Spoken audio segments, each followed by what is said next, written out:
Lilith, you are awakening in a mansion in the Oakland Hills. As you gain consciousness, you see that your wounds are finally healed. You don't know how many days have passed, but you are very hungry. Your hunger will be at 3 dots.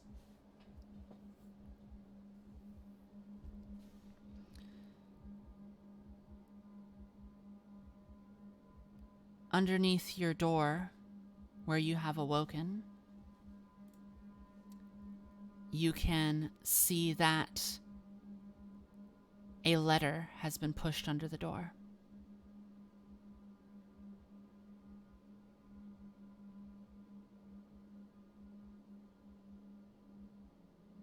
She's gonna go and pick up the letter and read it. All right. The letter simply says, "Come to the main sitting room when you awaken."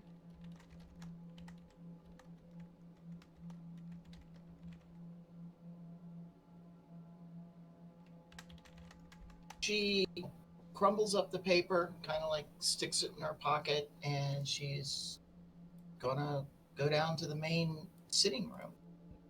She's probably going to have to wander around the mansion to find it, but Yeah. she'll be there. Mm-hmm.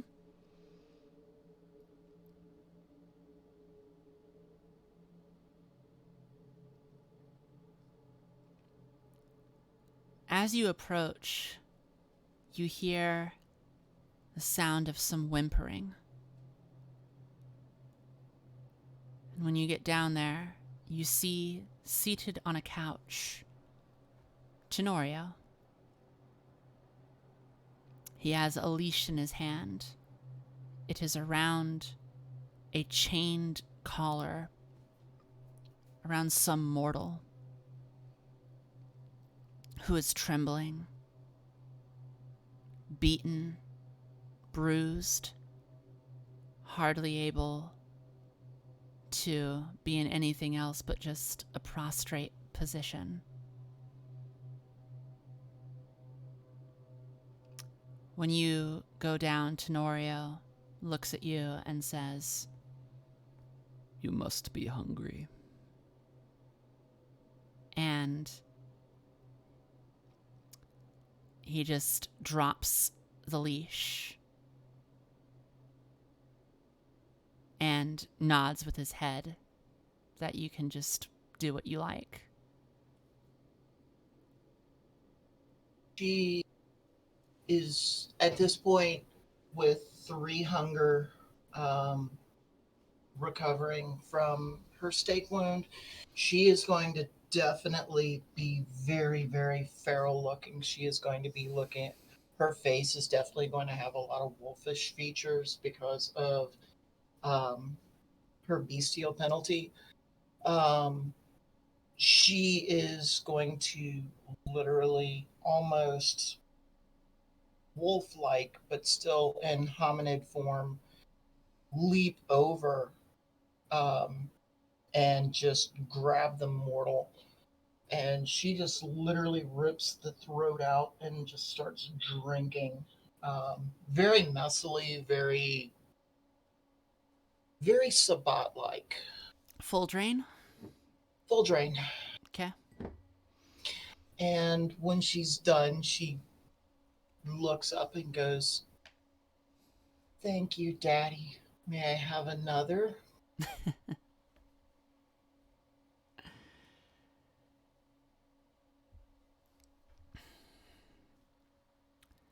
He stands up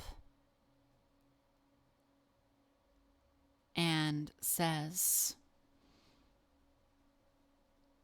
"Today, you are going to go back to San Francisco. Present yourself before the prince's court, and you will make him believe that you hate us."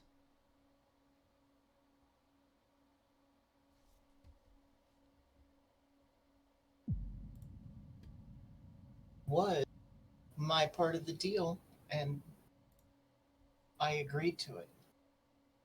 Is there anything in particular that you would like me to be on the lookout for?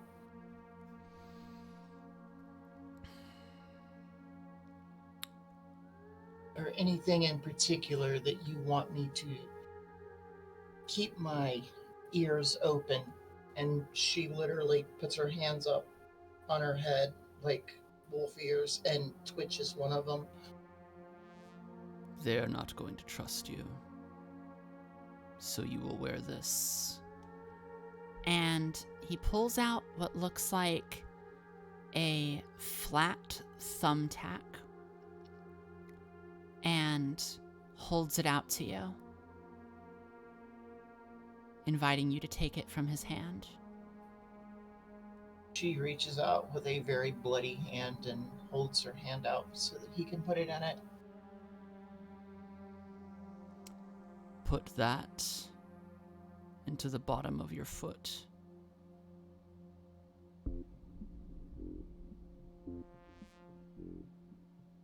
With that, she takes her boot off and she like pushes it into her foot. She actually uses one of her fingers becomes claw-like, and she actually cuts herself to kind of like stuff it within her foot itself, and then puts her boot back on. You will be questioned. They will not believe you at first. This is to deny them access to your mind, but it will not withstand greater Tremere magic.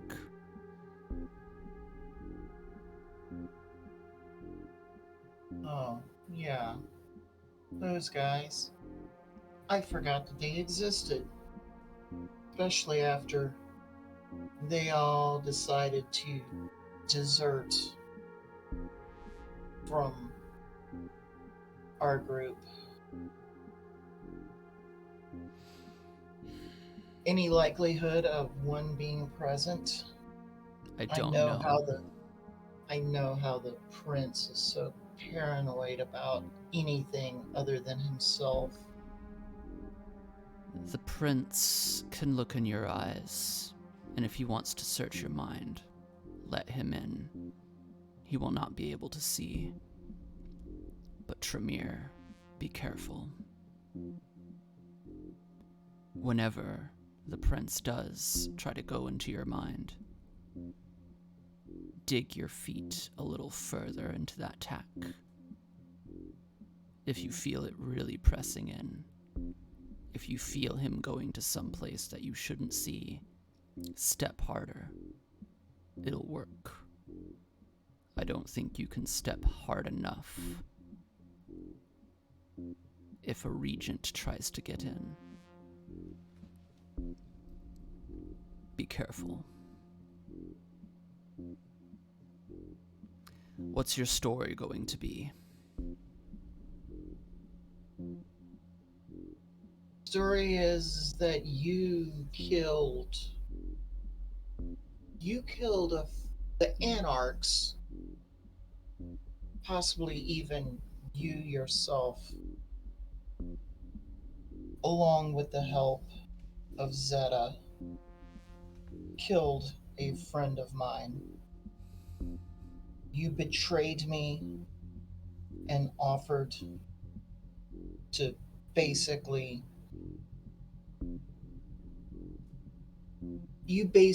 were going to try and hang me out to dry for Zeke's attack. And as a result, well, I know when it's time to leave a party.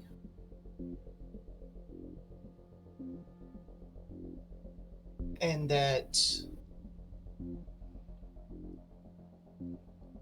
I see how the anarchs have plagued me this whole time. Good. We have arranged for a facade. And the front door opens, and Countess Markov comes in. She sees you and waves. She's wearing her leather outfit, patched in the same way that Tenorio patches his. And she has an excited look on her face. And she kind of like keeps pushing her hair out of her eyes because she's like kind of jittery.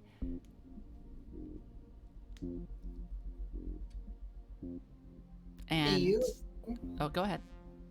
Oh, good to see you again. You look excited about something.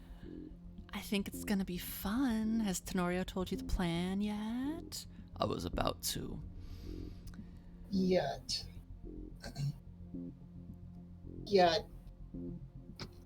Gave me a wonderful little gift to help keep my mind right. And she stomps her foot on the ground.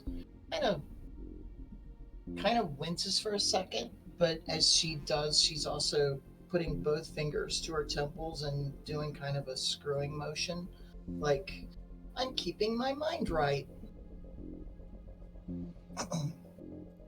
Listen, been out of it for a few weeks. Makes sense. And you can't stay in that blood bond for too long. I understand. Gotta wean you off. But anyways, please, Tenorio, tell her what we're gonna do. Right. The Kindred for Anarchy will chase you over the bridge. We will stage a scene where you are escaping from the Anarchs. You will get away. We have a motorcycle prepared for you. The scene will be convincing for anybody who happens to be watching.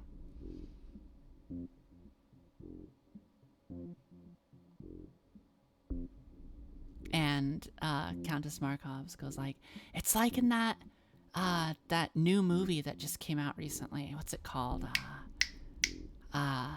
Dirty Harry, Magnum Force. That's new, right? Yeah, it's new. Cool. Yeah, I'm ready. All right.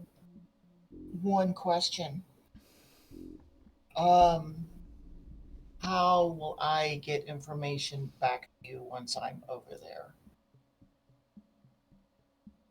I mean, Sam is kind of persona non grata, and as good as he is at slipping through the cracks, I think they're kind of wise to him now and will be keeping a lookout.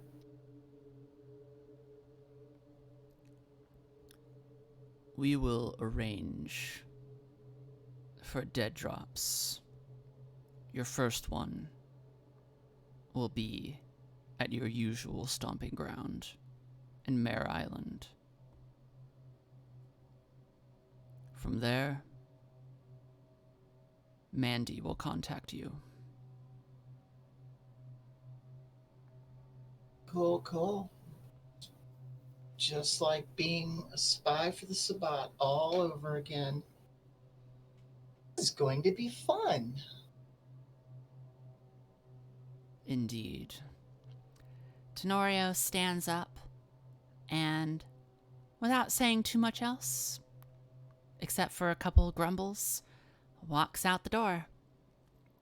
And, Daddy.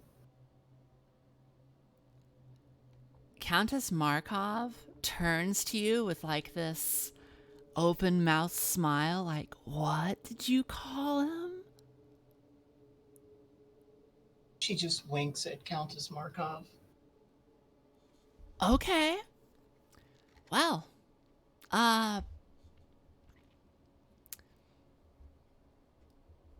let's do this. All right. We will cut that scene there. And we will... Oh, go ahead. Let the fun begin. Indeed. We will now go over to Henry. Henry, for you, you're just doing work as usual. You know, the usual Tremere workload of writing down far too many things. The average day in Tremere life, when unceremoniously and unpredicted, there is a knock on your chamber door.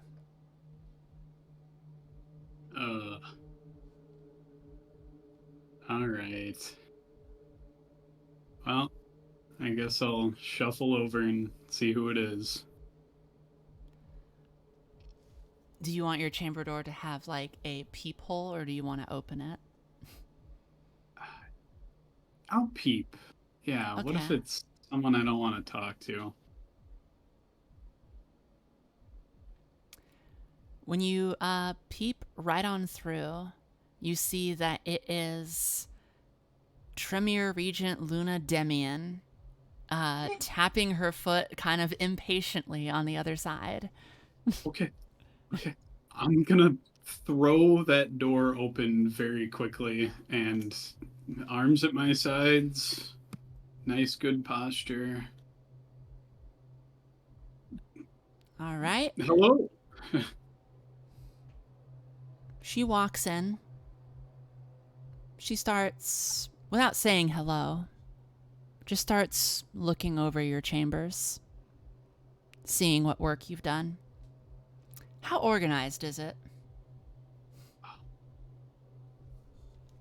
Oh, I don't know if it's organized enough. But I do like to be organized. I mean, the work area is probably going to be a bit of a mess. Lots of sticky notes and things kind of strewn around, a little organized chaos. Mm-hmm. The bookshelf's good, though. The bookshelf is impeccable.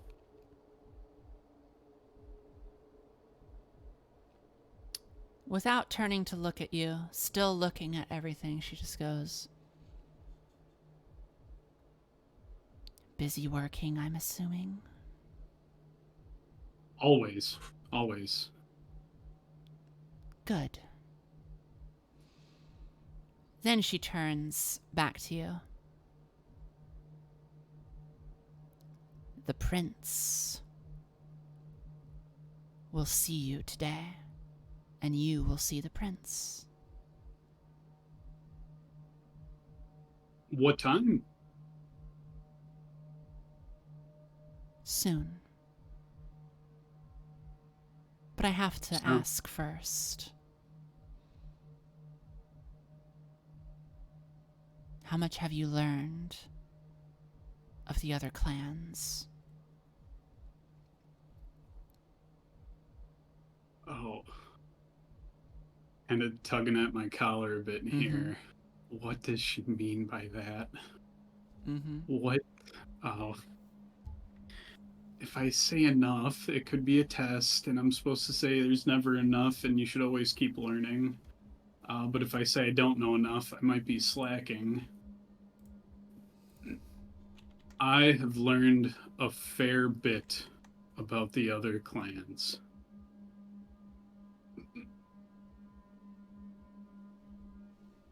I'm also forcing a smile. I want you to understand something.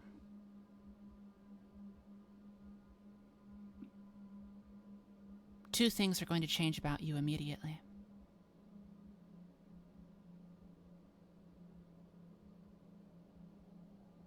One, when you go and see the prince, you will not be an apprentice. You will be a fledgling. Do you understand that? Yes, fledgling. Good. Second,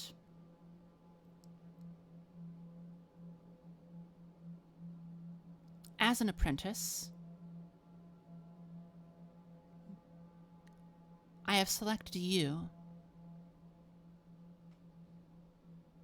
to be one of the next people that I am considering as a magister.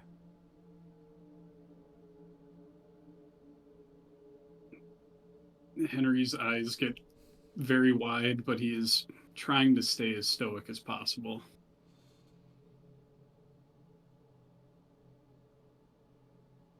It is an honor to be considered for that.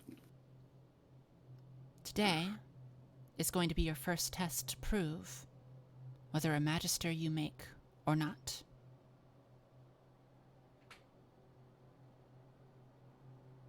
I will not let you down. Good. When you go to the prince, and you are addressed as fledgling, you will know that that is what you are to the prince. Understood? Understood. More than likely, you are going to meet a Toreador. A young Toreador who will also be a fledgling, much like you. This Toreador is currently under observation. Anything that this Toreador says or does, anything like that, you are going to tell me. No one else. Me and me alone. Do you understand this? Your ears only. Absolutely. 100%. Good.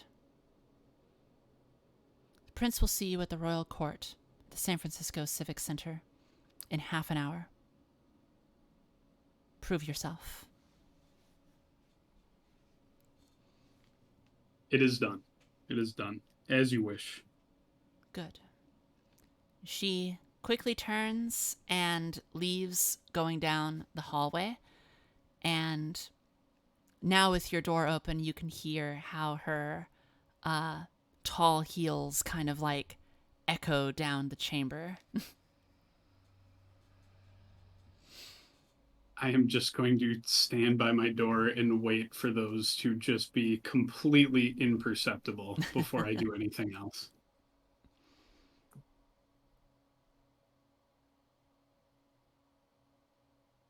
Am I good? You're good. Okay. I'm gonna, I don't know, count the blood bags in my fridge till I calm down a little bit. Put the various study materials away in a respectable order before I head on out. All right.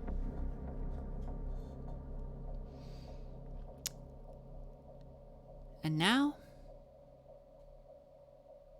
Cass, time to make the first roll of the day. Oh my goodness. Okay. What am I rolling? It's a classic. It's a favorite. It's charisma and etiquette.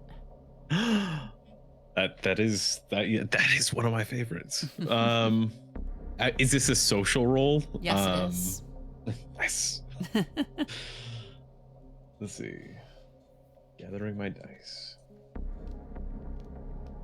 Okay. I really need to brush up on my etiquette. That's where we're lacking right now. This is just going purely on charisma alone. Okay. What's my hunger at this point? Just one? Yes, just one. If Okay. I didn't make that clear to you, also, Jam, your hunger is just one, and Lilith, yours is 0 since you devoured a person.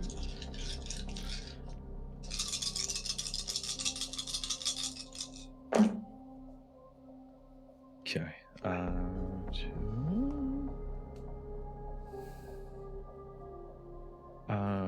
Wait. 1, 2. 4 successes. All right. You arrive exactly on time. Perfect First for arrival, everything. and the ghouls at the door, they welcome you, of course, and go, "Hey, good to see you. Good to see you. You're gonna see the prince today. The prince is expecting you. You're right on time, so don't worry. You're doing really great. And hey, put in a good word, you know, if the prince is interested, if he asks about us or anything like that, you know, just saying." What kind of a mood is he in today? From what I could tell, just matter of fact. Not a Matter bad of mood, fact. not a good mood. Just wants things to be ticked off the list, you know? Hey, I'll take it. And if it comes up, I'll put in a good word for you. Oh, man. Thanks a lot. Thanks a lot, pal. I appreciate it. Yeah, keep up the good work. And then, Cass schmoozes his way inside, very pleased with himself, because this is probably one of the few times that Cass has actually been on time for something, because he keeps being late for whatever reason, various reasons. So, a little pleased, but also going into the situation knowing that last time he saw the prince, he was threatened to be thrown off of a roof. Yeah. So it's mixed emotions. All right. You once again find yourself in the waiting room. And same as usual, but you are the only one in here at the moment. However, we shall now have Henry. You will roll charisma and etiquette. All right. 5. So let me just do the old thing here. So 4, 2. This is a big moment, everyone. This is Professor Jam's first ever Vampire the Masquerade roll. So. Ooh, let's go. Did I do that right? In the old dice channel.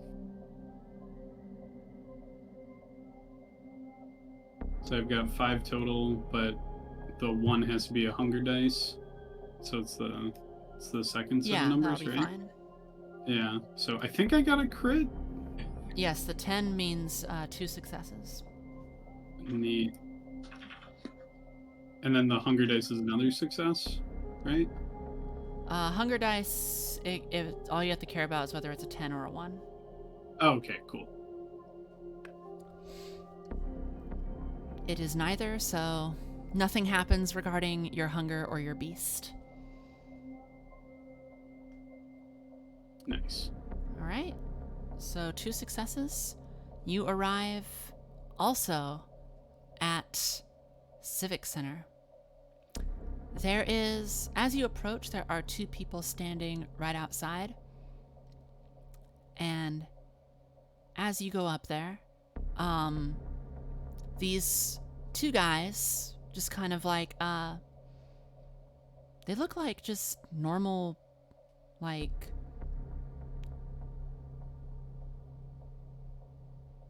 oh, thank you very much. Dara over here throwing things out there, but yes. That's okay, it just negates 1 success from you. Still a success, and that's all we need. Anyways, these 2 ghouls, they approach, and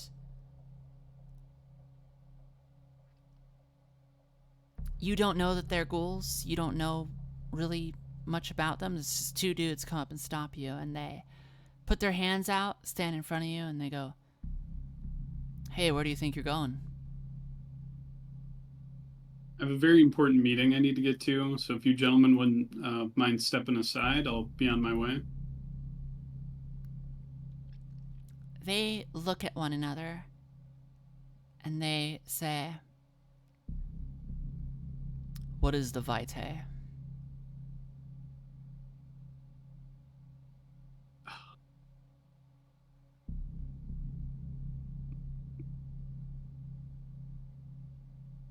The blood? Yeah, that's it. All right, you go ahead. Okay. All right, thanks, guys. Wait a minute. What clan are you? Wait, really quick, a fledgling would still know their clan, right? Like, Oh, that's yeah. not a... Oh, okay, cool. Tremere. And they look at each other and just go, "Hey, is that who that hot chick with the long hair? She's always wearing a robe. Is that what she is? Listen, I really do not have time for this. Okay, well, tell the prince we said hi. And if they ask, put in a good word for us, you know? Put a really encouraging like finger point towards them, and wave my hand a little bit, like, oh yeah, I will definitely totally do that. And then yeah, I'm gonna 180 as fast as I can. And All right.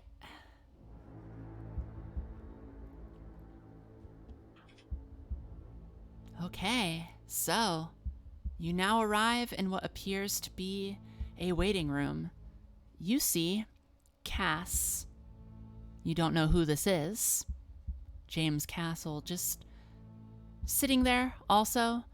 And James Castle, you see this disheveled looking individual that you have never met before walk in as well.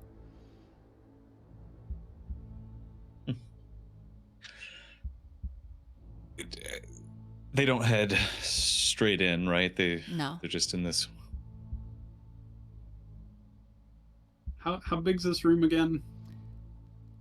It's kind of like when you are waiting to go get a table at a Denny's kind of thing.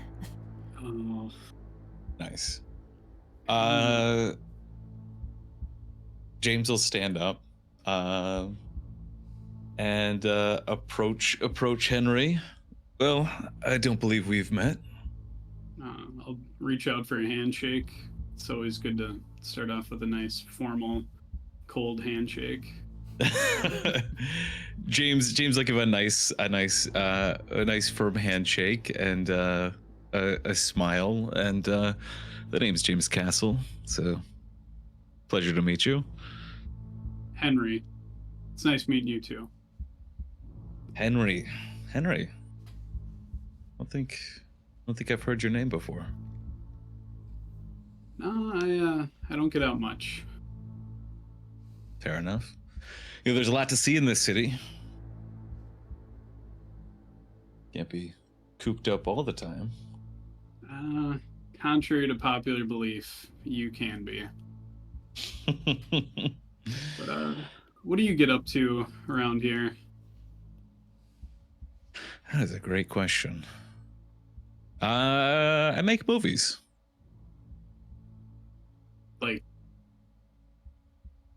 Like in theaters?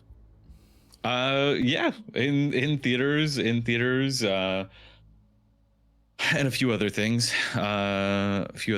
Here for the Camarilla, but yeah, I mean, I Redstone Media. I don't know if you've heard of it, but yeah, we've put out a few films.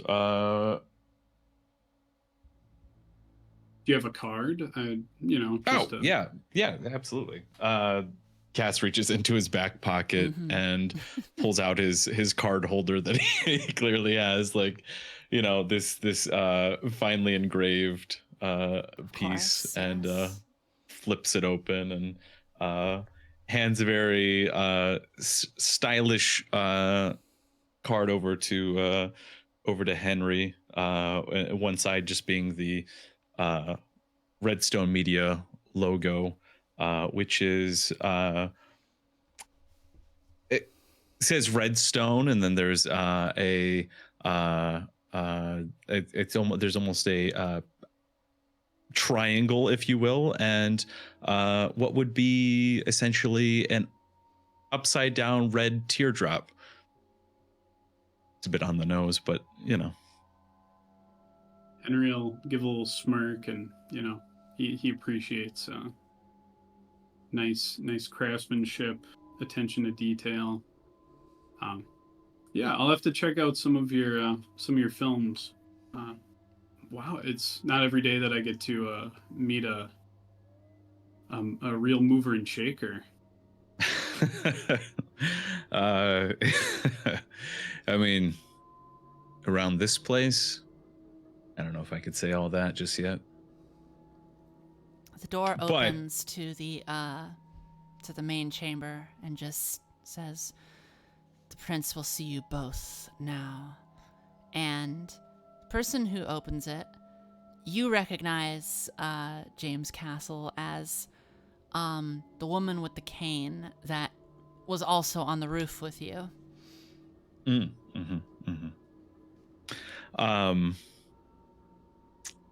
Cass will give a slight nod, like not a bow, but just a little bit of recognition, and well, Henry, shall we? After you. Yeah, James will head in. All right. And you are following Henry? Oh, absolutely. All right. Both of you shall head in and into the prince's royal court. It is basically a centered town hall. Beautiful architecture. The structure is pretty classic, built in the early 1900s. Around 1909 was when construction was done on this building, and the floors are beautiful. You can hear your feet echo when you go in. And on a chair in the center is the prince. Behind that, there is just this one figure, this woman with a cane, who is standing behind him, somewhat in the shadows.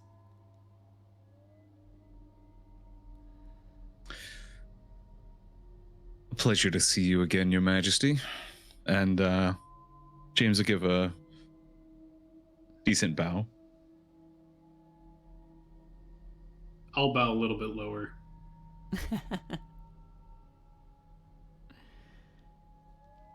Prince smiles and says, "Come, approach." James, I have a very specific mission for you. Unfinished business that at first we thought could be overlooked. But now it seems maybe not.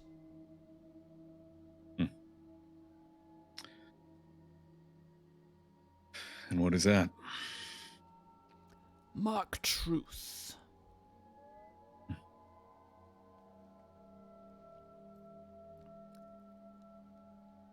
Cass just kind of bites his tongue a little bit. What seems to be the problem?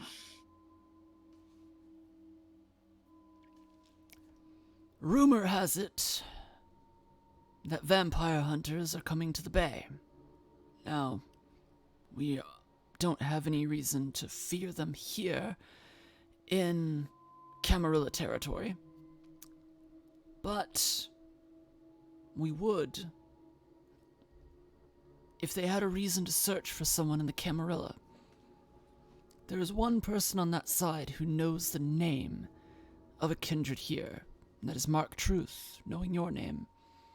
Now this is not a breach of the Masquerade, but it could raise suspicions. We believe that if vampire hunters ask what Mark Truth did with that footage that he was supposed to release but never did, your name could come up. Simply, we want you to take care of that. Now, it doesn't matter how you take care of that. It doesn't matter to us if Mark Truth lives or dies, forgets who he is, leaves the country, or simply forgets, or is verily persuaded not to say anything. But tonight you will take care of it.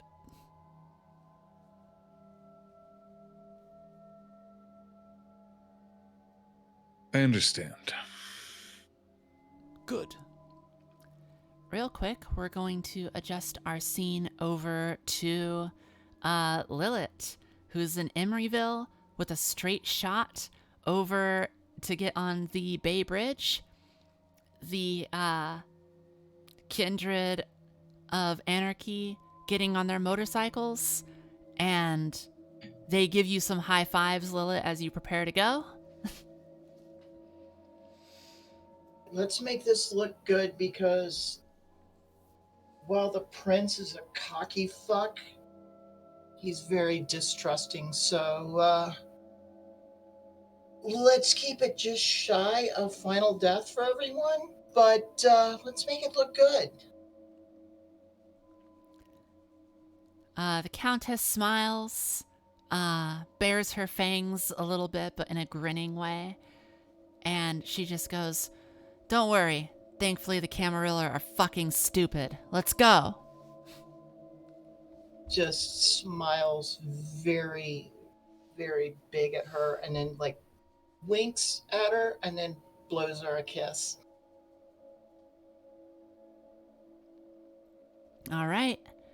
We are going to have you do dexterity and drive. For as much driving as she does, she's cut like very little drive. Okay. Let me do.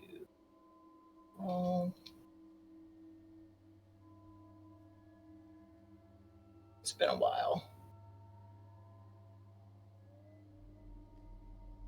Plus.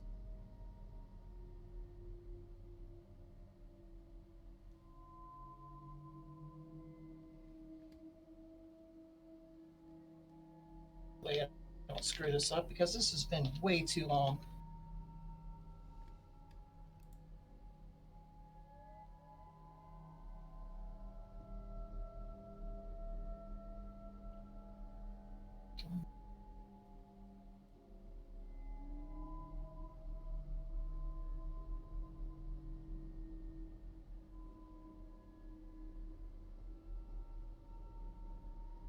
Eight.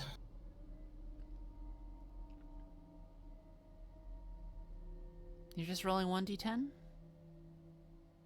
She actually has no dots in drive. Hell yeah. Awesome.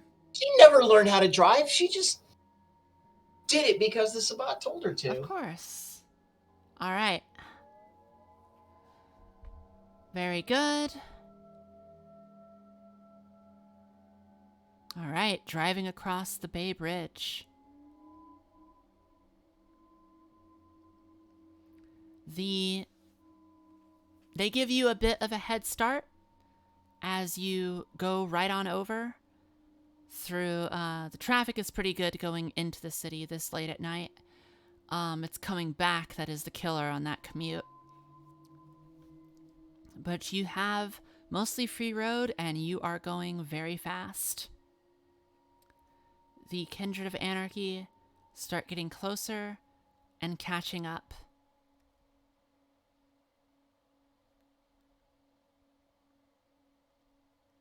She's actually going to slow down so that they can get even closer. All right.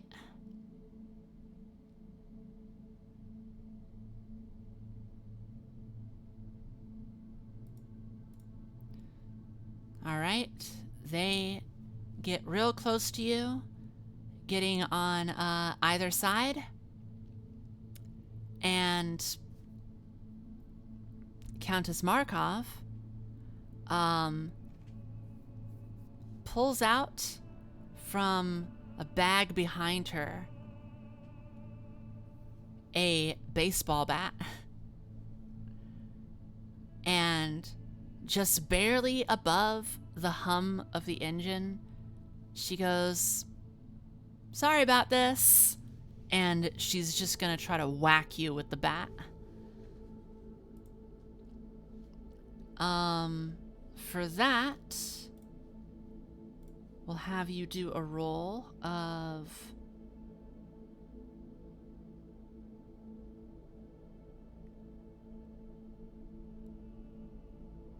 composure and drive. Oh, that's okay.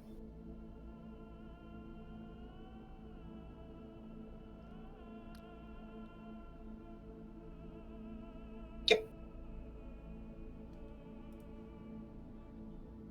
All right. So you do get hit, and it makes you start to lose control. And you feel like you cannot take another hit like that. But you're almost there. You're almost in the city. You're almost to the point where they have to back off for fear of crossing the line. At this point, Lilith is just going to give it just a little bit more gas to start pulling away, and just barely above the hum of the engine, she looks back at Countess Markov and goes, "Ah, that was so hot. Call me." And then she guns it and starts pulling away. All right.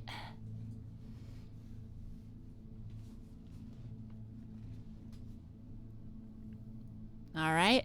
Countess Markov, not far behind you at all. And,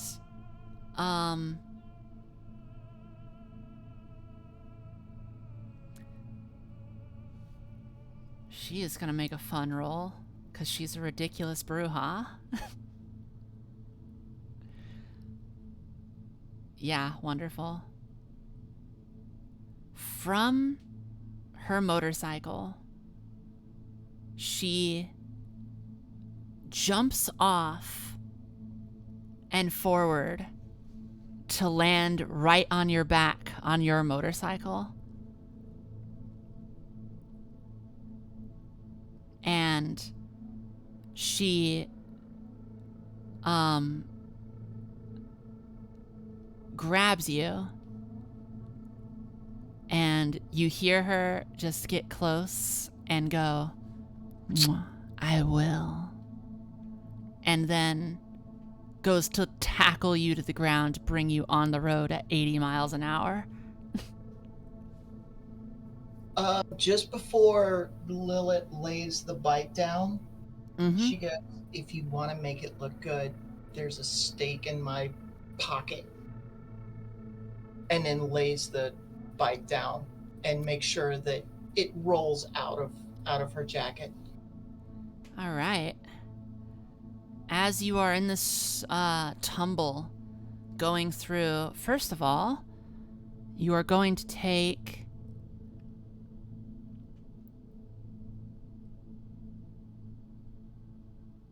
first I'll have you roll against the damage. Composure and athletics.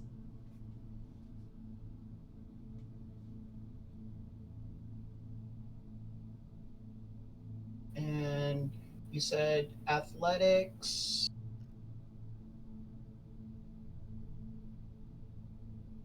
And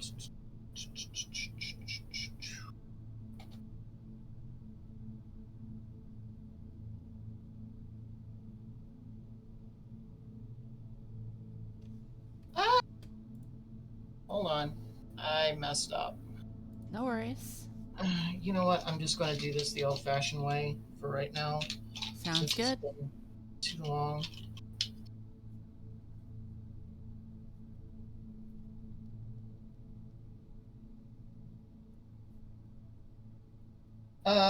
For the athletics roll, rolled a 6. And for the composure roll, rolled a 5. Okay. And then I'm going to look up how to re-roll again. 6 and 5. Okay. So, as you are tumbling, Countess Markov is able to take that stake, and instead of going through your chest, just puts it into your stomach just a little bit. Not penetrating through, not impaling, just enough to make it stick in you a bit. You are going to take an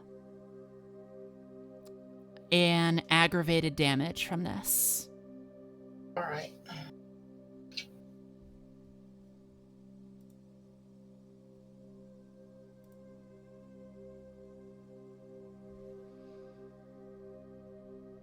Okay. All right. And with that,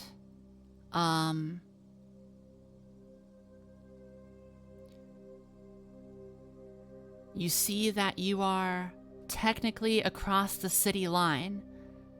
Countess Markov is approaching, and she's heading slowly over to the stake, getting it ready. When you hear a footstep come up next to you, Lilith, and from some obfuscation, you hear, "What's happening?" And the Countess says, "Back off, you fucking Cami Nosferatu. I have a fucking gangrel to stake." She goes, "You're not gonna do anything in Camarilla territory against any kindred. Do you want a war?" With that, she backs off, throws the stake over the ground so that it rolls to basically hit your body as it's rolling down the street. Spits on the ground some blood. Starts walking back to one of the other Bruja. Gets in their motorcycle. They manage to get back on the freeway going the right way. Countess Markov holding out the middle finger as they drive off. Lilith basically returns the gesture and is like, screams at the top of her lungs, "Yeah, try harder next time, bitch."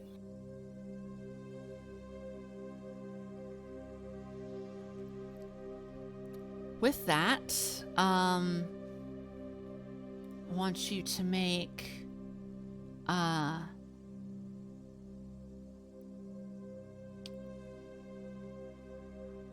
wits and athletics.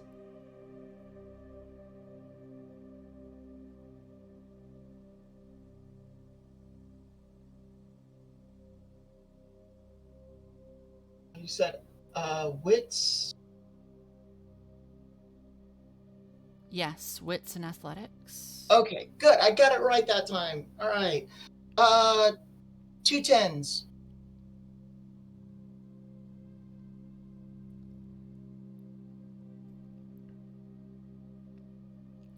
You feel a hand like lunge toward you, going for your throat from this invisible figure. Do you want to let it in? Or do you want it? Okay. I'll let it happen. Good shit. This hand comes out, grabs you by the throat. You can feel it clench around you. "How the fuck are you here? I thought you were fucking an anarch now." Anarch? Fuck. Didn't you just see them try to kill me? You can also let go of my throat now.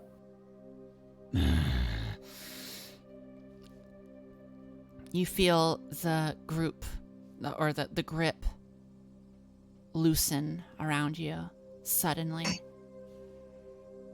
Cute. We're going to fucking see the prince right the fuck now. Good.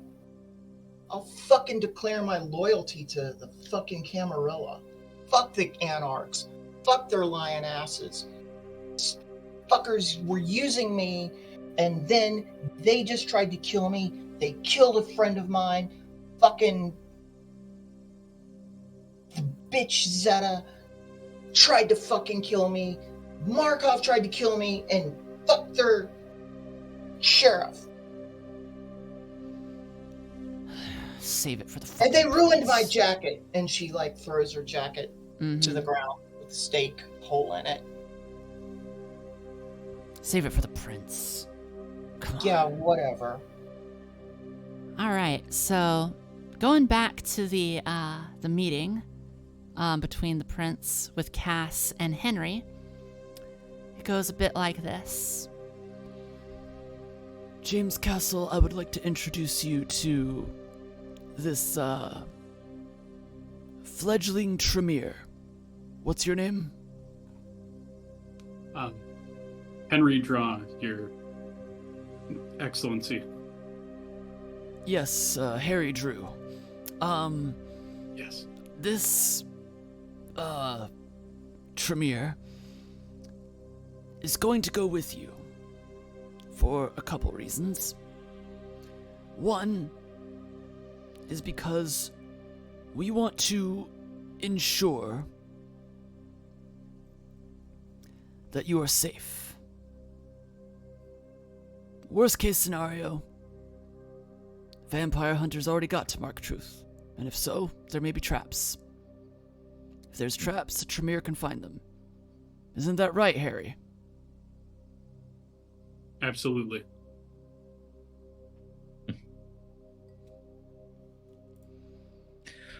Good skill to have. Right. The other reason Is, and before he can get going, the door from the lobby slams open, and this wolf runs in, and right when it gets to around where you, Henry and James are, it transforms before your eyes into, for James, you recognize as the Kindred that you saw running the hunt in Napa that one time. It stands up and goes, My prince! Lilith is here. Just came across the Bay Bridge, chased by anarchs. the prince stands up. He goes, What? I saw it. I was watching the bridge when it happened. Lilith is on her way over now. He's talking to Daedalus. And the prince points at both of you, James and Henry, and goes, Stand over there. and points at this kind of spot near the throne, but not on the same level as the throne, just kind of nearby, away, so where that you can face the door. Mm-hmm. Yeah, Cass just nods and just heads over there. Henry will do like a little fist pump to himself and speed walk over. All right.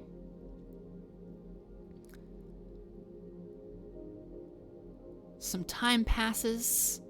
And Lilith, you go past the ghouls. They hardly have time to say anything to you. You go inside. The door is already open, waiting for you. And as you go inside, the figure reveals itself. It is the Nosferatu known as Daedalus, the primogen of the Nosferatu. And he is just right behind you as you go in. And Now you're in the court. You can see that Cass is there. You can see this other kindred that you have never seen before. You can see the Consuelo Martinez there, the La Sombra who defected from the Sabbat to the Camarilla, and the prince. The prince is standing when you come in, and right when you go in, the prince says, "What happened?"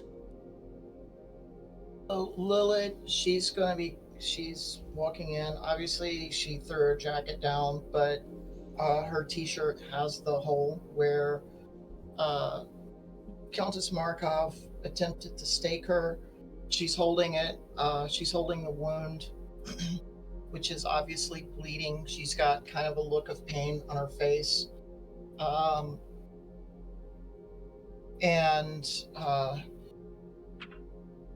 She looks the prince not directly in the eye, but it's clear that she is not shying away from just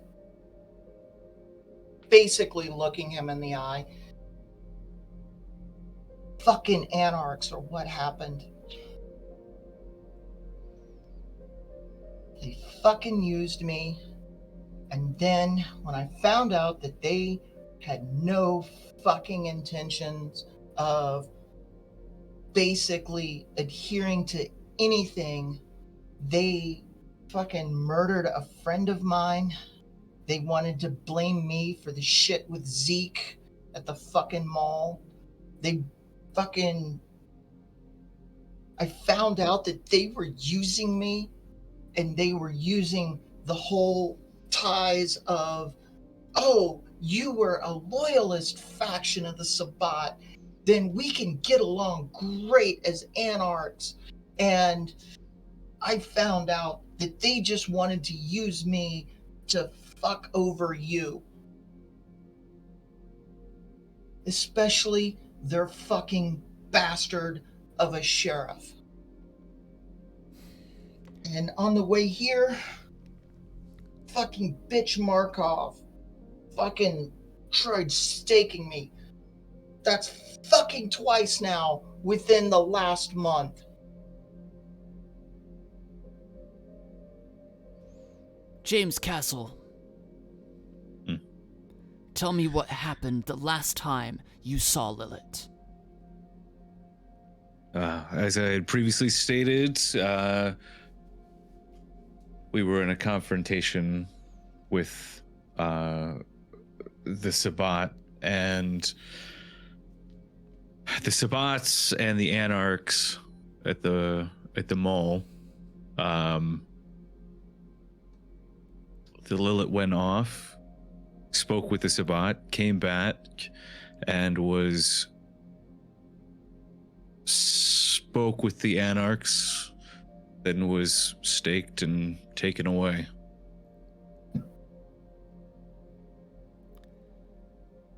The last thing anyone saw you do with the Anarchs was make an arrangement with them. So you, right now, Lilith, look into my eyes. Steps hard down on her foot, and then she looks right into the prince's eye. All right. A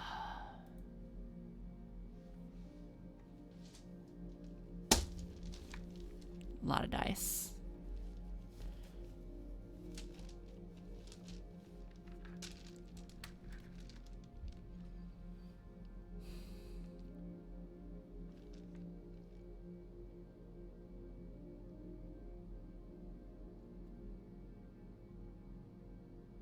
All right.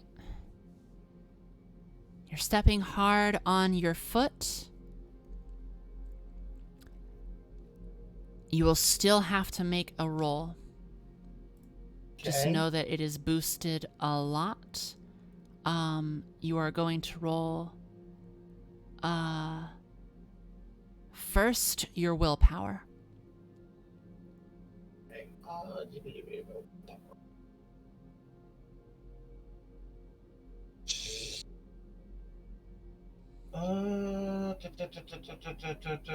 Hold on.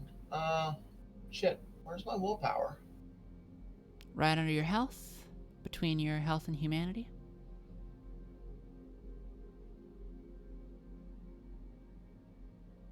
Okay.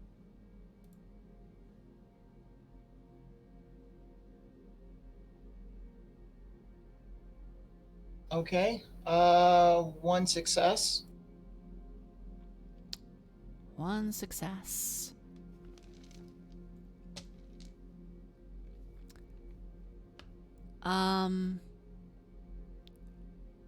Would you like to reroll? Yes. For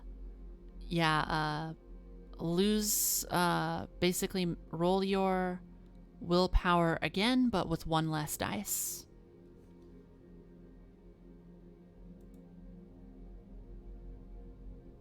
Two successes on that one. Okay.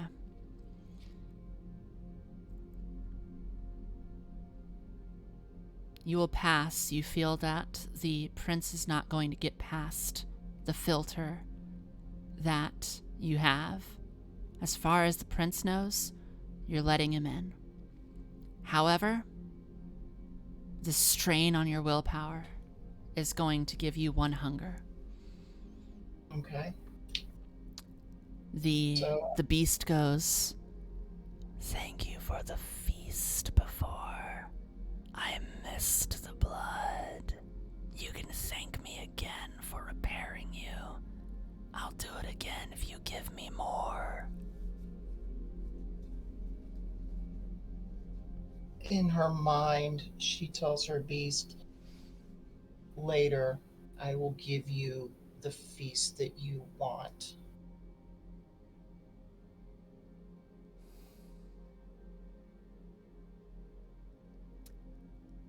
The prince pulls back. Then he turns and goes, Harry, you, fledgling Tremere. I straighten up my posture. Yes. I want you to go over to this Kindred and tell me if there is any blood magic happening over there right now.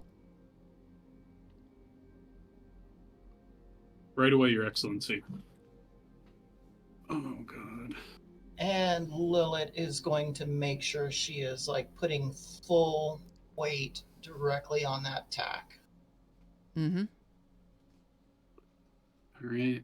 And Harry Drew is going to shuffle on over.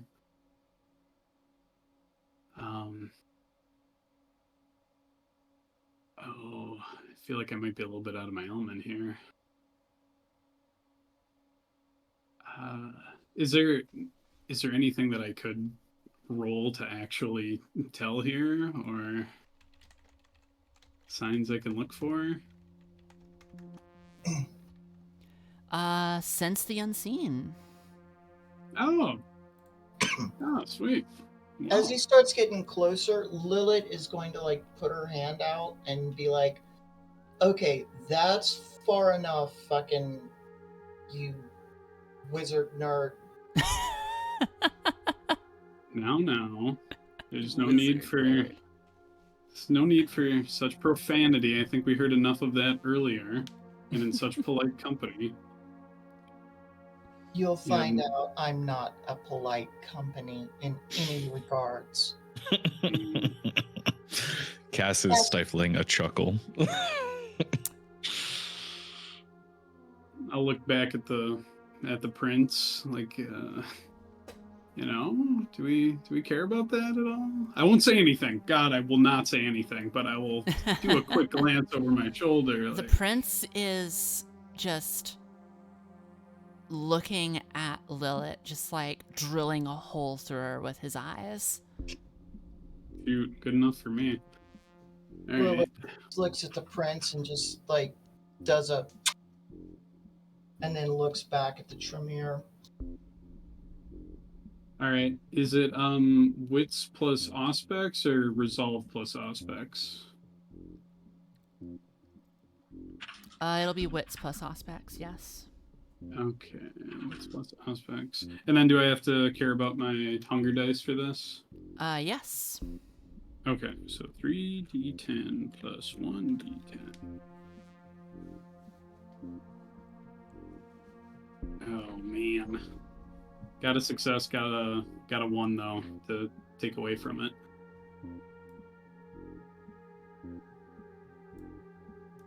All right.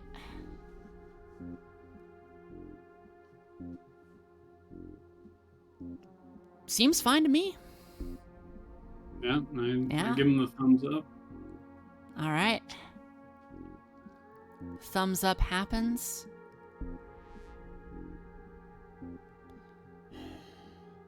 The prince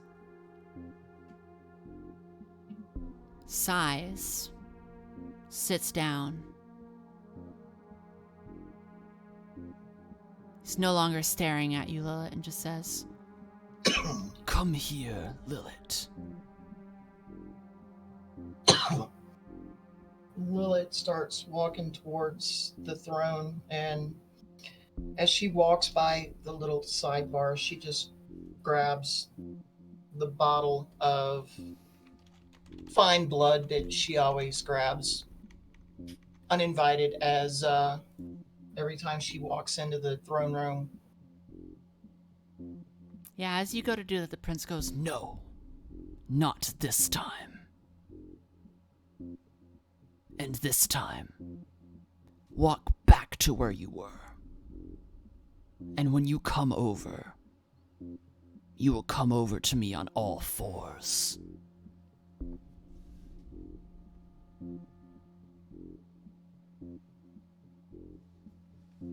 She pauses for a second, and there is this look of intense anger that flashes over her. But she steps back to where she was, gives a courtly bow, and then goes down on all fours and crawls to the foot of the throne. The prince then puts his hand forward with his ring, clearly inviting you to kiss it.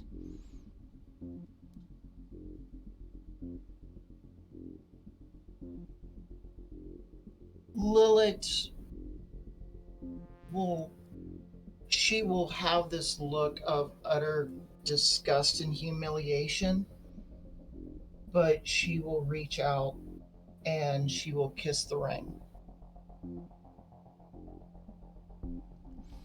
When you do that, he motions for you to rise. Then he turns to Cass and says, James, tell Lilith where you were, but a few weeks ago, the last time you saw me.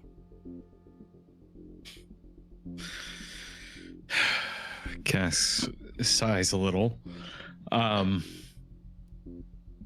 Well, Lilith had a nice view of the Bay Area skyline, you could say.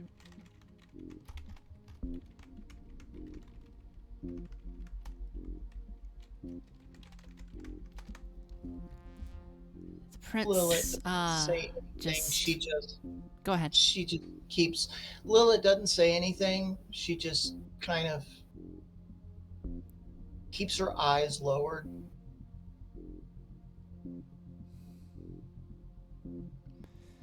I threatened to kill Cass that night because he needed a reminder about who is the dangerous one in the Bay, who there is to fear. When you are with the Camarilla, you will have no one to fear but us. But right now, you need to be very afraid. I have tolerated you, Lilith, as being one who could come in and out, do as you were told, because you were a mediator between us, the Anarchs, and the Sabbat. Now, you come to me as a broken, wet dog. If you want to prove to me that you deserve Camarilla protection, it's going to take a few more kisses of the ring in the future. It's going to take decorum, and it's going to take discipline. And you can start by proving your usefulness tonight. James Castle is on his way to give Mark Truth a visit. Go with him. And if James Castle does not accomplish his mission, I will hold you responsible, Lilith. I don't care if vampire hunters come and ruin the party. I don't care if James Castle stubs his toe, and that prevents him from doing what I tell him. It will be your fault, and I will punish you with all of the wrath the Camarilla can conjure. Is that understood? My prince, should Mark Truth see the sunrise?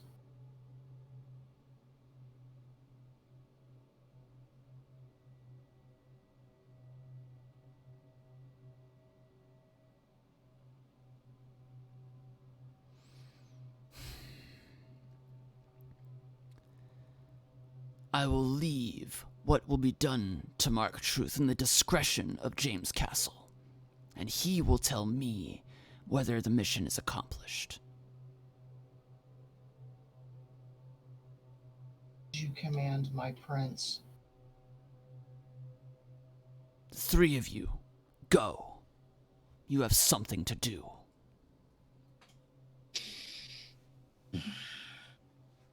Lilith just backs away from the throne.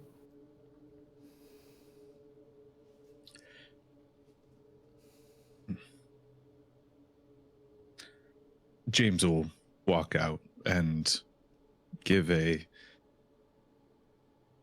slight bow and just say thank you to the prince as he leaves.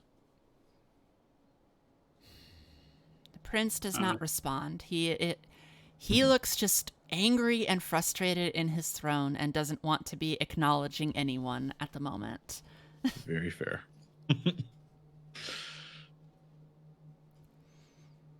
Yeah, Henry's, it's speed walking time. Polite speed walking time.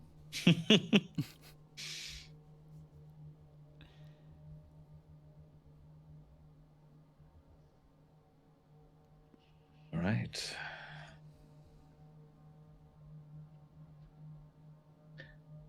Are we all out in the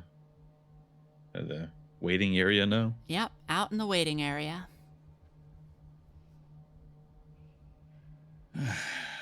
That was a hell of a reunion. Lilith is just kind of like staring off into the distance, and her fists are so clenched, but she's turned her fingers into the claws, and blood is just literally beginning to drip between her fingers. And it's clear that her anger is very visible. Mm-hmm. All right. With that, let's just do a quick willpower check from Henry and Cass. You just need one success. Okay, let me pull that up. What else do we need to roll? Just willpower against hunger? Just willpower, Is that... yeah. Okay.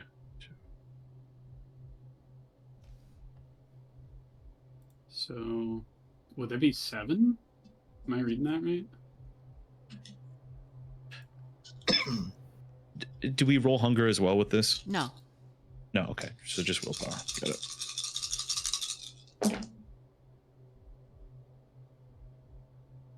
What are you asking, Professor Jam? Oh, is it just straight up 7? Yep. Oh, dang. What are the odds that I could mess this up? Oh. Whew. Let's see.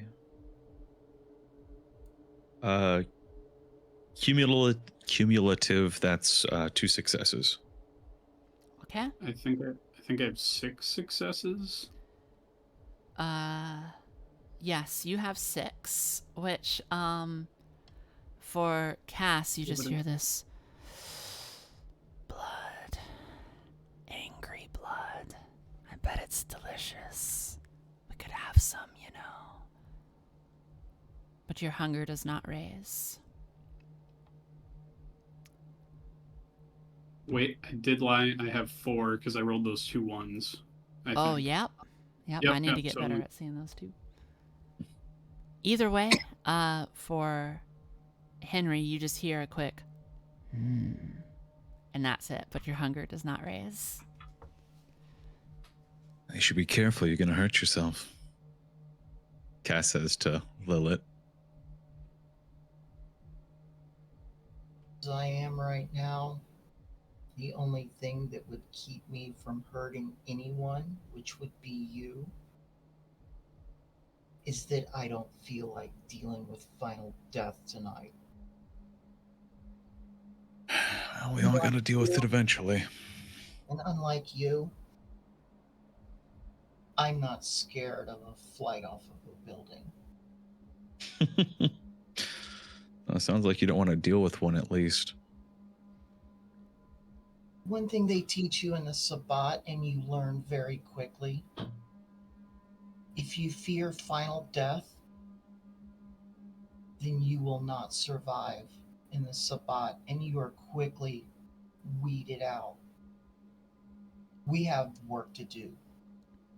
Get in the fucking car. Yeah, it's interesting that you mention the rules of the Sabbat still. Considering you're not one, right? I'm sorry.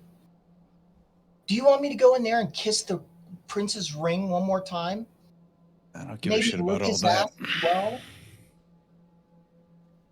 Do you know that very act would call a wild hunt on me if the Sabbat ever found out? I have nowhere else to go. Let's do this. So you say. I can introduce you to the Sabbat if you really want to. I don't think you will like them. They're not as nice as I am. Oh, I'm not worried about niceties. But we do have a mission. You're right. I could not agree more. We don't have to get bogged down in sectarian differences. And you're offering to drive, Lilith? She looks at Cass and goes, let him drive. I'm not a chauffeur anymore. Yeah, that's fair enough. Just a side note. I'm pretty sure the prince doesn't have a car anymore. Oh, the prince I can think- just get a new car. There's definitely Fair. another one. I mean, yes, fair enough. I assumed as much, but Mandy's driving the prince's old car. Yeah, pretty much. the old prince's car, that's the one I took, right? I Yep. thought that's the one I was. Yeah, that one had the door ripped off of it and then forced back onto it. And then I got into an accident and crashed it into a building. No, that was a separate car. That was. I thought that was the same car. No, I that thought was it that poor the- dude's car who came to see if you were all right. Oh, see, I thought that was the prince's car, but he came to see if I was all right in that same car. And I'm like, oh yeah, come along with the prince's car. Like, okay, well, shit. Okay, fair enough. Okay. Ugh. Well, I guess is my days of being the passenger princess. Well, they're passed along to you. Will it? Call me a princess again. You won't have to worry about the prince being the one that throws you off of a building. Oh, yeah. I've heard a lot of that lately. You know, Cass, there is another candidate for that position. Do you want to drive? No, I want to be the passenger princess. I do not want to drive. Well, come along, princess. We have our chariot awaits. Yeah, come on, let's get this done. Yeah, sure thing. All right. So Cass, you're driving? Yeah, I'll drive. All right, just dexterity drive. Oh, okay.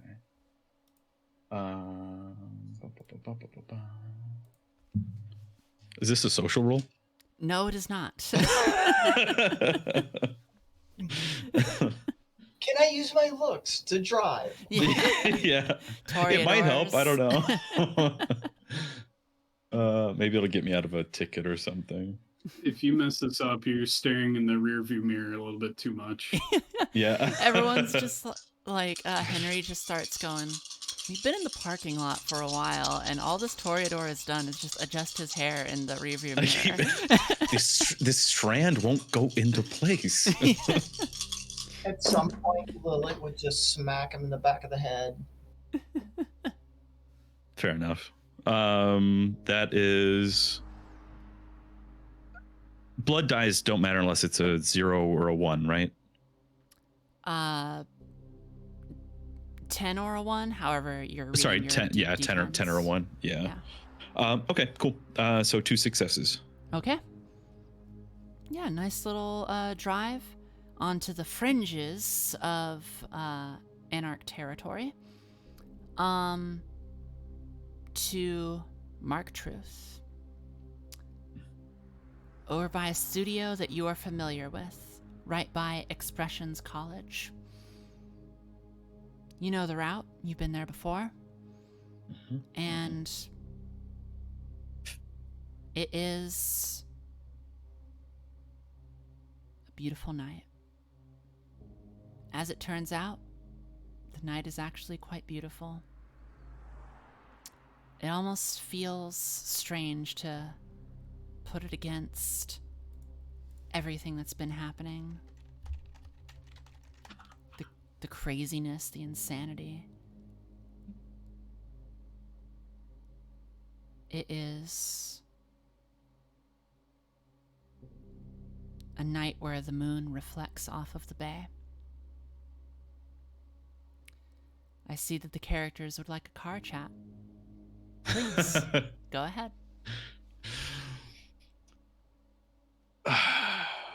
Cass, Yeah. see a certain white owl? Let me know so I can fucking pluck it and strangle it. Huh. That is quite the change of tone from the Lilith that I know. Yeah, well, quite the change of fucking heart. Can I roll an insight check? Is Yeah, that a absolutely. thing? Does that exist in this world? Roll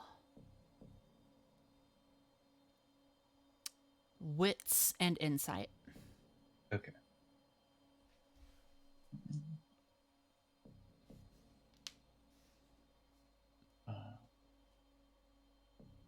This is a social roll, in case you were wondering. Lilith, would you like I to was defend against this? Well, she is just keeping her foot pushed down. Mm-hmm. In that case, for you, well, it will just be,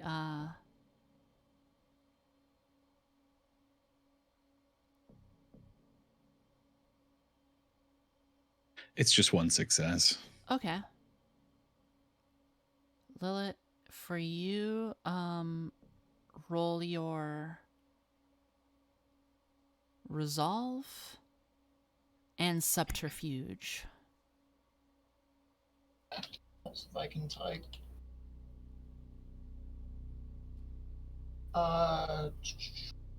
Resolve and subterfuge. Yep.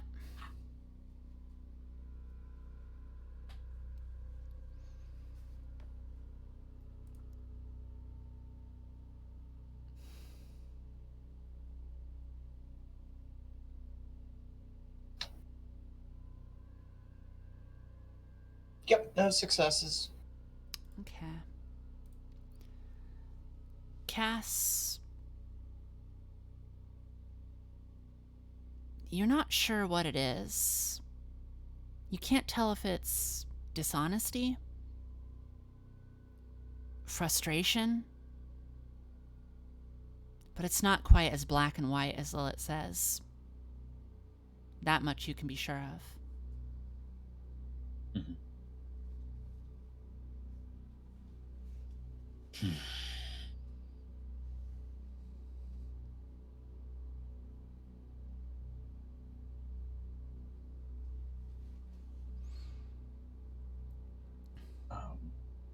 Go ahead, ask the questions. I know you're dying to ask them, Cass. What happened? What happened after I saw you last time?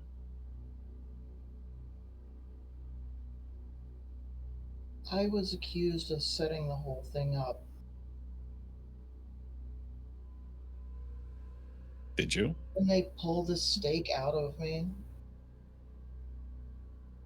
I was accused of everything from attempting to help the Sabbat set up the attack, plotting with Zeke, to I was an agent of the Camarilla.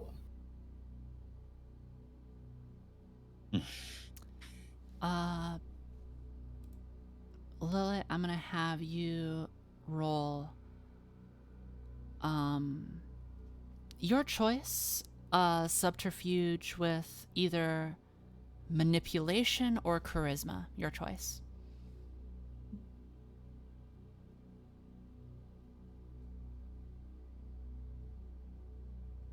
Okay. God. Just Yeah, being a spy can be hard.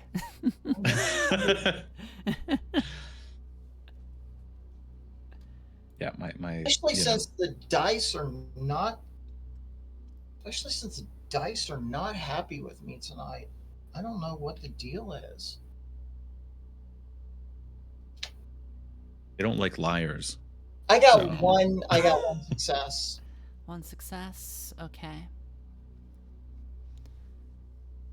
So, Cass, whenever you want to press X to doubt, just let me know. Yeah, fair enough.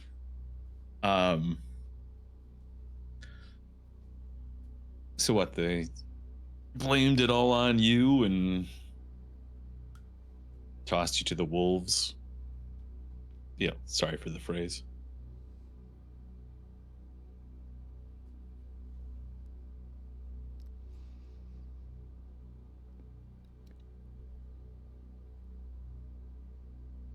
I don't know what's going on in the Anarch camp.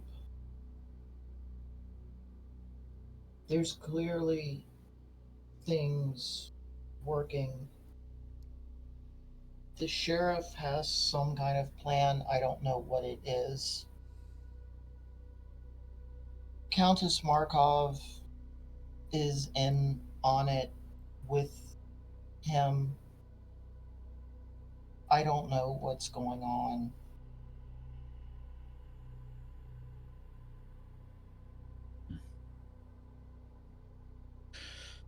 There's definitely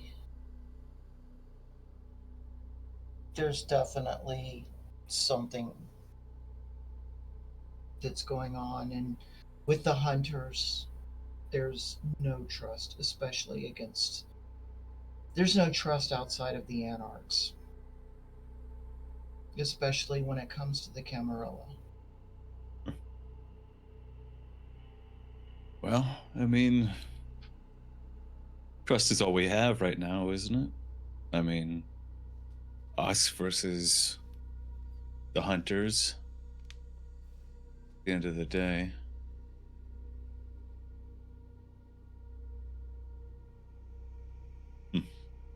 You know, the prince blames me for what happened at the mall. But let's be honest, Cass. I think you might have left out the fact that he had already made up his mind to go with the Anarchs before we ever kicked that door in. No, I don't know about all of that. I was He was talking to him. He seemed receptive to the idea of talking to the prince. Yeah, he said he would talk to the prince. That's all I needed. That's all I cared about. It was my job, so that's whatever came as a result wasn't really too much of my concern. How is he, by the way? Not your concern, because, you know, you just wanted your little pat on the head from the prince. And how is he, by the way? I wouldn't know. Because if you remember correctly, I left the mall with a stake in my heart. I have no idea what happened for quite a while after that. The stake was removed, and I was in an interrogation by the sheriff and with Countess Markov. It's a shame. He seemed like a good guy. I don't know what happened to him. They did something with him, dropped him off, I guess, before they pulled the stake.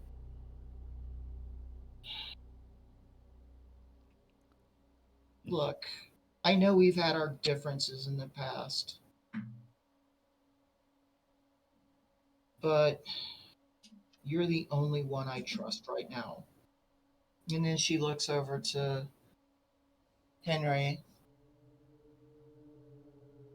And who's this dweeb, by the way? Oh, this is Harry. Yeah, Henry. Pleasure. Harry, wannabe mage. It's Harry, right? It's Henry. It's Henry? Oh, it's Henry. Yeah. Okay, so whatever. Harry, what's your story? I'm here to assist with this little mission here, which I think with our can-do attitude, we can probably wrap up pretty soon.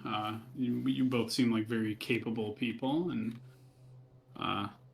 I'll facilitate that. That's what I'm doing here. What do you mean by wrap up, Henry? I mean we go in there and you do what you do, I do what I do. You know, we get it done. So Cass is the beauty. I mean, I'm obviously. the beast. Okay. And you are what? I mean, I don't want to say it, but I'm not.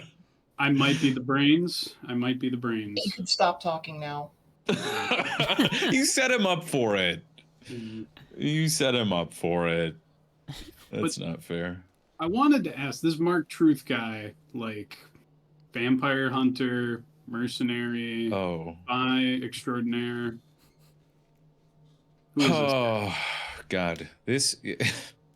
You know, there's a certain poetic irony, I feel like, of this whole current car ride.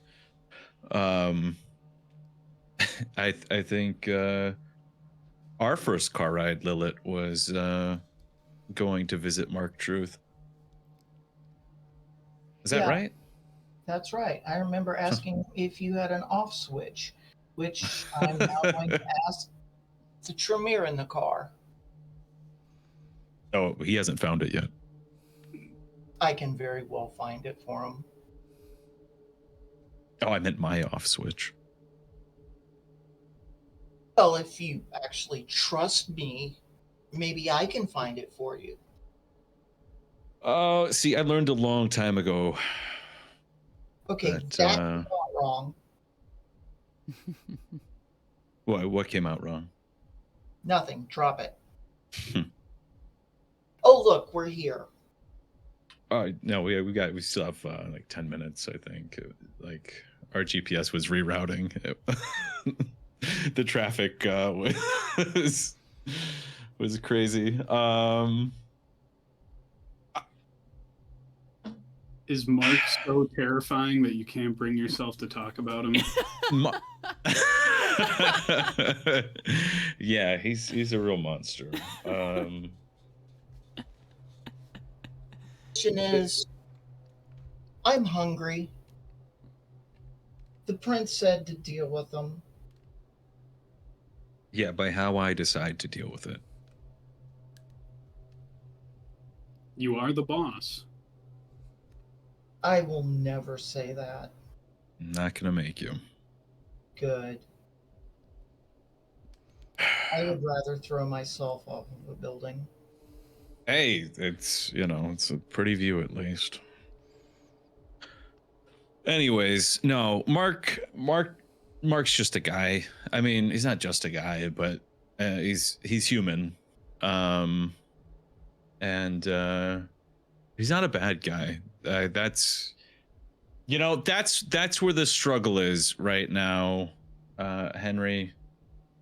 He's not a bad guy. Lilith's in the back rolling her eyes and doing the puppet gesture with her hands. So we're just going to see a guy. We're just going to see a guy that happens to have had real vampire footage at some point, who I persuaded to work with us to give us the footage, but then the Anarchs also happened to get the footage as well because Lilith had some friends over there. I guess no longer, but they used to be friends, and then the Anarchs got the footage as well. But otherwise has been, he's by the way, and then the Anarchs, decided to kill his girlfriend. I think it was a. Hey, I have nothing to do with that. Cass, what are we doing with him? Yeah. I'd like to talk to him first. And smile. Flash him that pretty smile of yours. Well, I mean, I brush 3 times a day. But yeah, hopefully I can talk to them. The prince did say that he doesn't care how it's taken care of, even if that means he leaves town.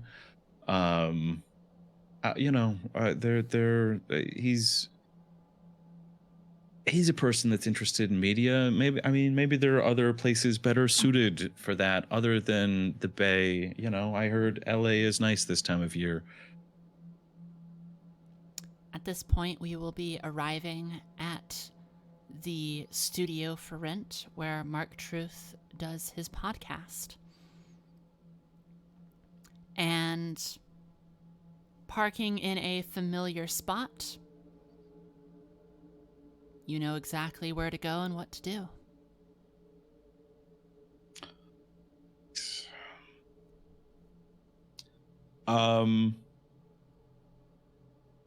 Cool. Well, we have arrived. Cass looks around for owls. No owls. No owls. Nice. Okay. Different from the last time. And we'll keep an eye out for any kind of the vampire hunter activity. Don't know what that looks like, but I assume shady dudes in trench coats is my vision. Yeah, Henry is, I mean, he's doing what he was sent here to do. He's going to keep his eyes peeled for anything that he would need to detect. But now that he knows that Mark is not a 7-foot tall badass, he's mostly just looking for any traps or things that could cause this to go awry. All right. So you're at one of the higher levels of the parking garage, going into this main building where there are studios to rent, not quite in living spaces, but just kind of like different sound stages and such things.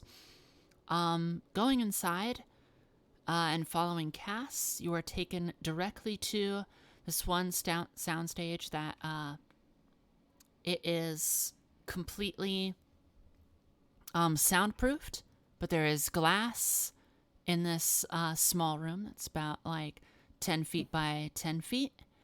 And inside is Mark Truth doing his podcast.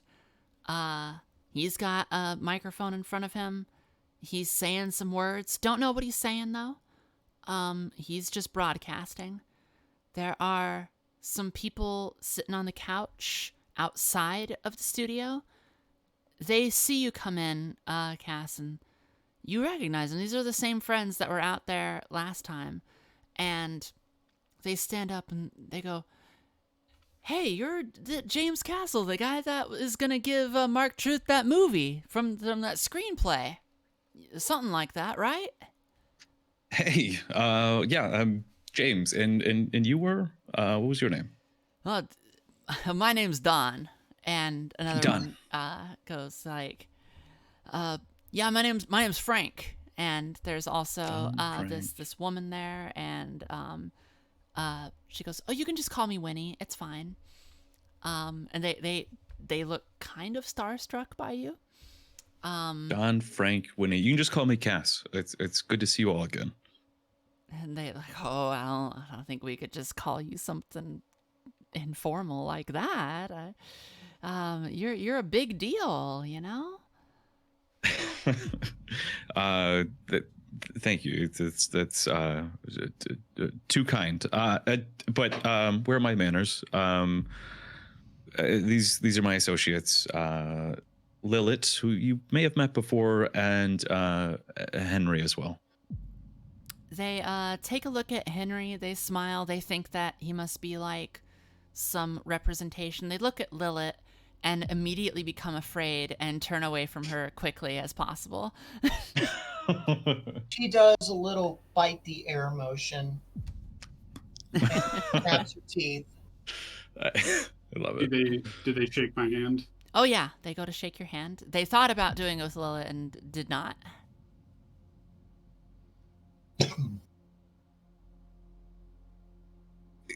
Yeah, so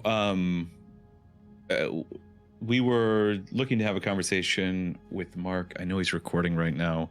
I don't want to interrupt, but is there a room that we could go to? I don't know if we could use the same one we used last time, but just to speak with him after he's done here. They go, "Oh yeah, he'll be done in about pretty soon. Just a few more minutes, just about. You can wait in the office that he's got just around the corner. Well, you've been there before." Yeah, perfect. Awesome. Thank you so much again.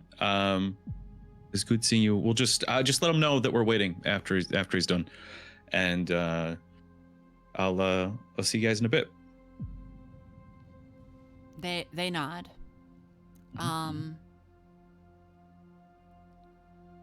And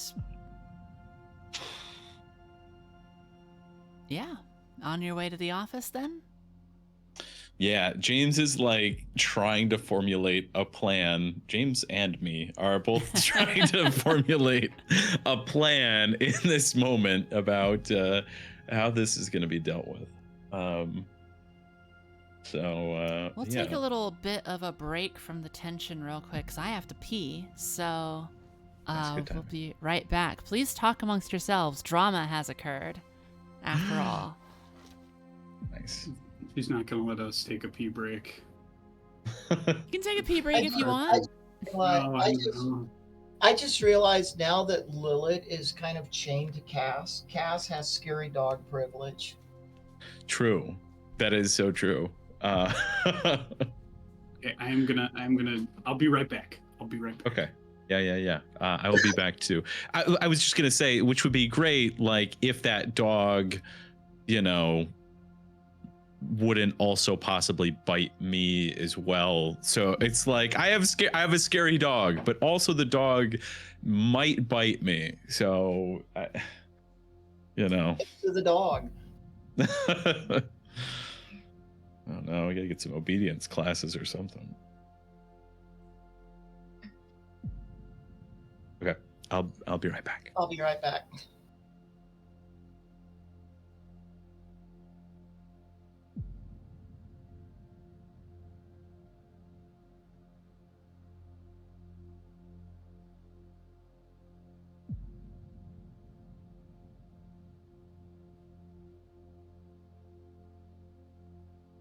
I'm back. I'm back. Oh, okay. You're still here. Yeah. I'm loving your character. Well, thanks. Yeah. I love, he's like, I have something to say, but he's like kind of unsure of himself. Oh, it's more he's pretty sure. He just doesn't want to get, demoted, killed. I mean, that's fair considering he is Tremere, and Tremere can be pretty brutal. I mean, we had a lovely car ride, and I eventually found the truth about Mark Truth. Truth is out there. I want to believe. Yeah. Every time you guys went on a side tangent, he got a foot taller in my mind. I was like, we're doomed. We were sent on this mission to just die.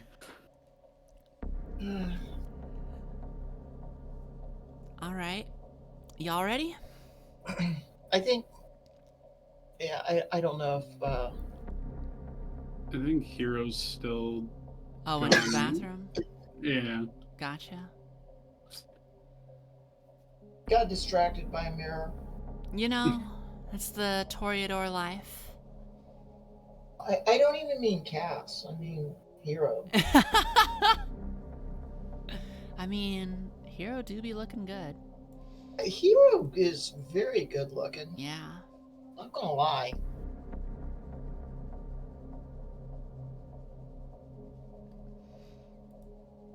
How are you enjoying yourself, Professor Jam? Oh, this rules. This is badass. I don't know if anybody noticed, but I changed my name in Discord to Harry. What was it? You're calling yourself Harry. Yeah, I momentarily changed it to Harry Drew for the duration of the whole scene there, and then I switched it back. I mean, I'm sorry. I had to go with like, you're like Henry, and then James Castle was like Harry, and the prince was calling you Harry, so it was just like Lilith is just gonna be like, everyone's calling him Harry, okay, and it's funny because it's literally like that character in the movies or in TV shows where they're like, I'm so and so, and then everybody gets it wrong, and they're just like, okay, whatever. And so long as I get to stand next to the throne, he can call me whatever the hell. I mean, Lilith will eventually be like, oh, shit, your name's actually Henry and not Harry?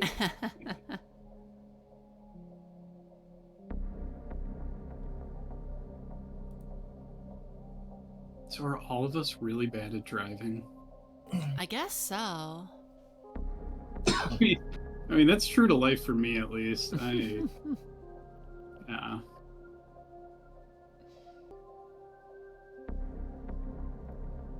When I was creating Lilith, I wasn't aware that she was going to be driving so much, and because of her background, I just like dumped so much into like her physical and survival skills, and not a lot into like charisma, social, or like anything like driving, because she is supposed to be just the scary dog. I mean, we could just take a cab, right? What year is it again? Present day. Oh, sick. We got Uber, right? Or whatever thing. I don't know. Canberra can't have phones. Oh God. Oh. Some of us need our phones for business, okay? I'll throw a book at enough cars, and then someone will slow down for me. Kindred Uber. I in our chat I posted a picture of what I think the business card for Redstone Media would look like. Perfect.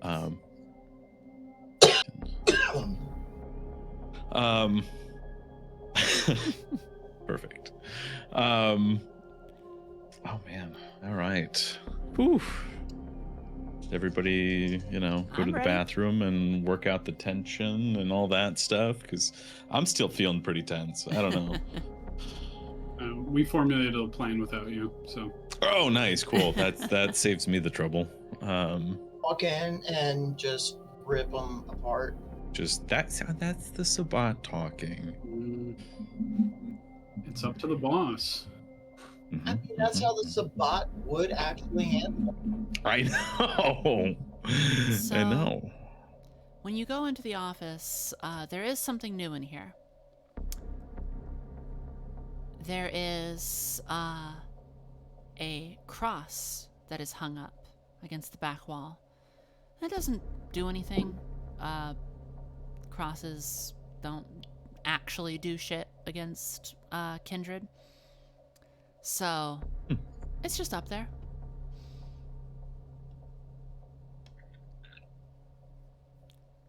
But it is this something that you would all notice. Is this like Mark's office, or is this like a shared space kind of thing? It's Mark's office. Oh, okay. It looks like his computer is still there. It is plugged in. And he's still got his plastic chairs and his really nice rolling chair that he sits in. Nice. So... Is he in his office? No. He is finishing up the podcast. He'll be there shortly. Speaking of which... So Lilith, before he gets back, Lilith goes over and just like lowers his chair all the way down.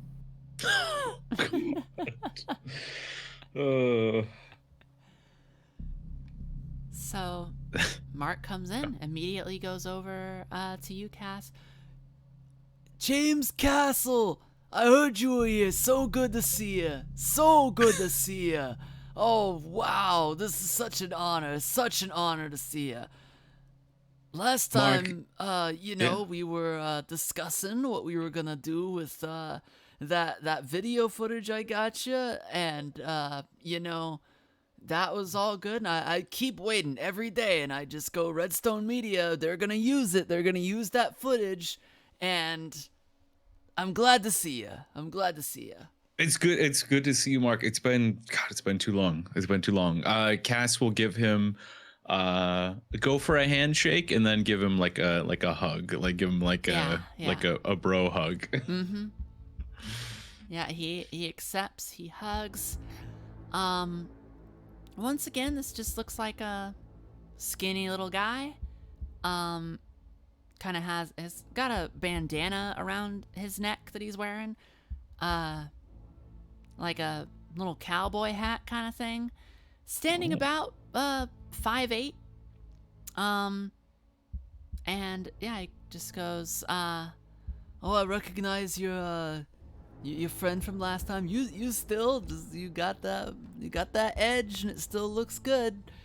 And then looks over at Henry and just goes, Oh, is this your lawyer or something? Am I gonna sign a contract?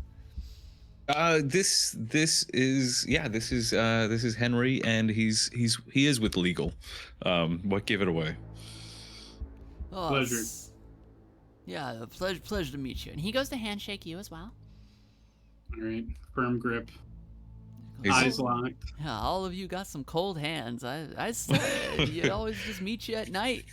You know, It's we cold. got hand It's warmers. Oh, Lower I circulation. It's cold out this time of year, isn't it? Colder than usual. Anyways. Dead heart. Yeah, well, no surprise. No, but Mark, no, I'm glad we you had the time. What were you guys talking about tonight on your show, by the way? Oh, We're jump into business. So some guys came over to see me a couple nights ago. Actually, a couple mornings ago. They showed up. They actually showed up to my place. And, you know, I got a real Men in Black vibe from them. And they asked me questions about whatever happened to that episode where I said I was going to show some footage. And I said, look, I can't discuss that. You know, that's turned out to be, you know, classified, and it's no longer in my possession. And they were really asking for it, and I didn't tell them that I got it from you, but they said that they're gonna come over a little bit later, you know, and they're gonna show up with some legal. They're gonna see what they can do to get me to talk about it. I don't know. Well, first off, thank you. You know, thank you for I know that's got to be a tough situation. It's got to be a tough situation to put you in. So I appreciate that, obviously. Well, this is, to be honest, it's of no surprise. You know, like I said, I thought it was great footage. It was cutting edge stuff, and I know other people want to get their hands on it. And I'm going to be honest with you. I mean, you're Mark Truth after all, right? In all honesty, and you probably know this, but I mean, not the film industry, you know, it has its shadowy corners, Mark. I've heard that. Yeah. You know what it is? And the cast just waits patiently. The Illuminati. Well, that's. I have heard of that before, and I think there are certain studios that definitely are involved with that. So, but, And he immediately goes over to his computer and sits down and goes, huh. And then he raises up his chair, and goes, so I just want to get from, you're confirming the Illuminati works in Hollywood. No, and this conversation, this is all surrounding that footage that we had that you released to our company. So this is all under NDA. So I want to be open with you in this conversation. I just want to have a candid conversation with you. But just so you're aware, this I don't want anything to be on record. This is just conversation between us, obviously. And then, Well, you have your obviously, lawyer here. Would you be more comfortable if we did sign an NDA? I thought Ashley sent over an NDA. Well, I signed that NDA. I was just wondering about any of the other possible things that come up in this conversation. Oh no, that would that is related to this conversation. So it should supersede any conversation that happens here, right, Henry? Mr. Truth, in this context, a simple verbal agreement would suffice. Okay. Yeah, I'll agree. There you go. That's yeah. Well, that's why he gets paid the big bucks. At this point, Lilith just kind of like walks up and just kind of stands behind Cass. Basically like a understood that this agreement is going to be carried out, but without saying anything, sort of like a kind of a menacing presence. Non-verbal verbal agreement. Yeah. yeah, the added security. The scary dog. Yeah. The scary dog privilege. The so I know, so you mentioned Illuminati, right? And I mean, I have my personal thoughts about all that, but there are, I mean, I don't know. It's the Illuminati, sure, maybe, who knows? But I mean, there are also other people in Hollywood that are not above, should we say, aggressive persuasion, Mark. And I'm afraid that whoever this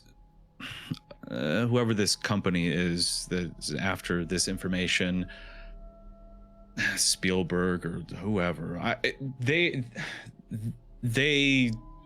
will do anything to get. Spielberg is in the Illuminati? Listen, you didn't hear it from me. But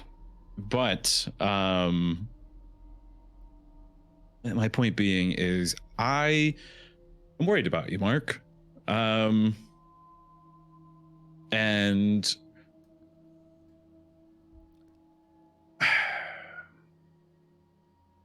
you know, I think I worry about your safety here in the city, with all of this going on right now, until we've put together this film and we actually have a concrete development on this. I worry about you. I worry about your safety. I know it shouldn't. I know that's not what you initially signed up for, but Are you saying the vampires are gonna get me?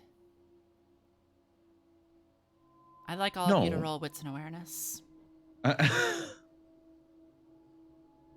Okay. Well, and let's see. Where is this a social role? It is not a social role. Damn. Okay. I am completely unaware. A fighting roll? This is not a fighting roll. Ooh. I have never rolled this well in my life, and this Nice. roll. 2. 6 successes. Okay. When Mark said the word vampire, Mark's computer very, very faintly started to display a light of red coming from the monitor. That is, you sense that, Cass. Lilith, you become a little bit aware of that as well. Cass, you are able to sense that, as that is about the size it would be for a webcam to indicate that it's recording. Right. Does he have a PC? It is a MacBook. It's a MacBook. Okay.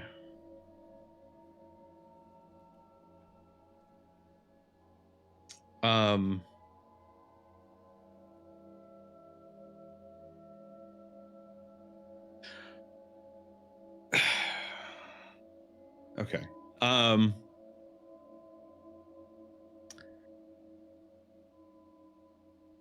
Cass is going to lean forward and push the laptop closed.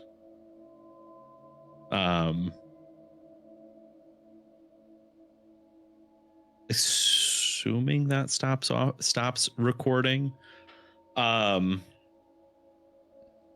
Does it I mean, I'm trying to think my knowledge of, I mean, most normal things would stop recording at that point, but I don't know. But anyways, I push the laptop close. And I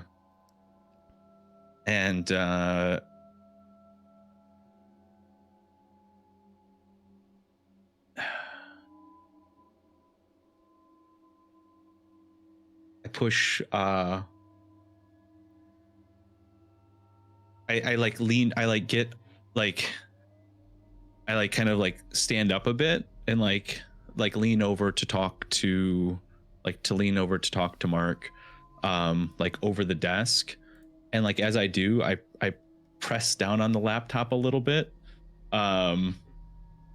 just so that if it is potentially still recording, it breaks the little camera.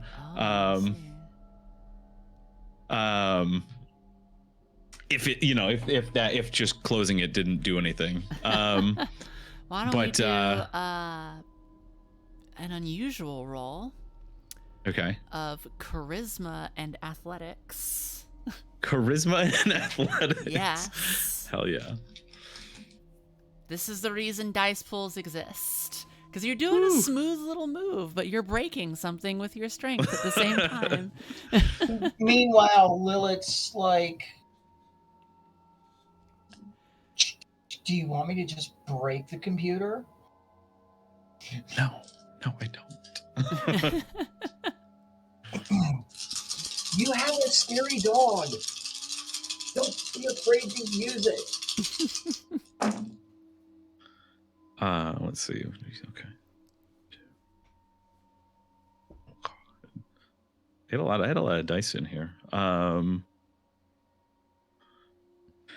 see, 1, 2, 3. 7 successes.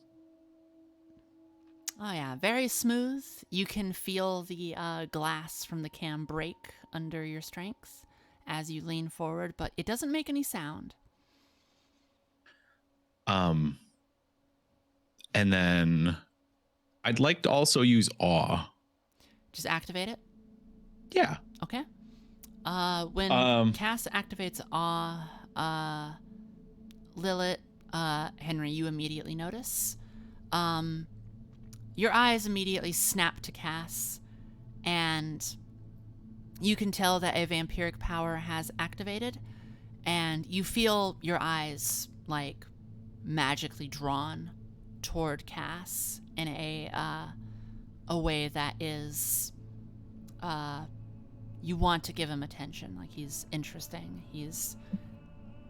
There's something good about him. But you as Kindred also know that it is artificial, and you can dismiss it.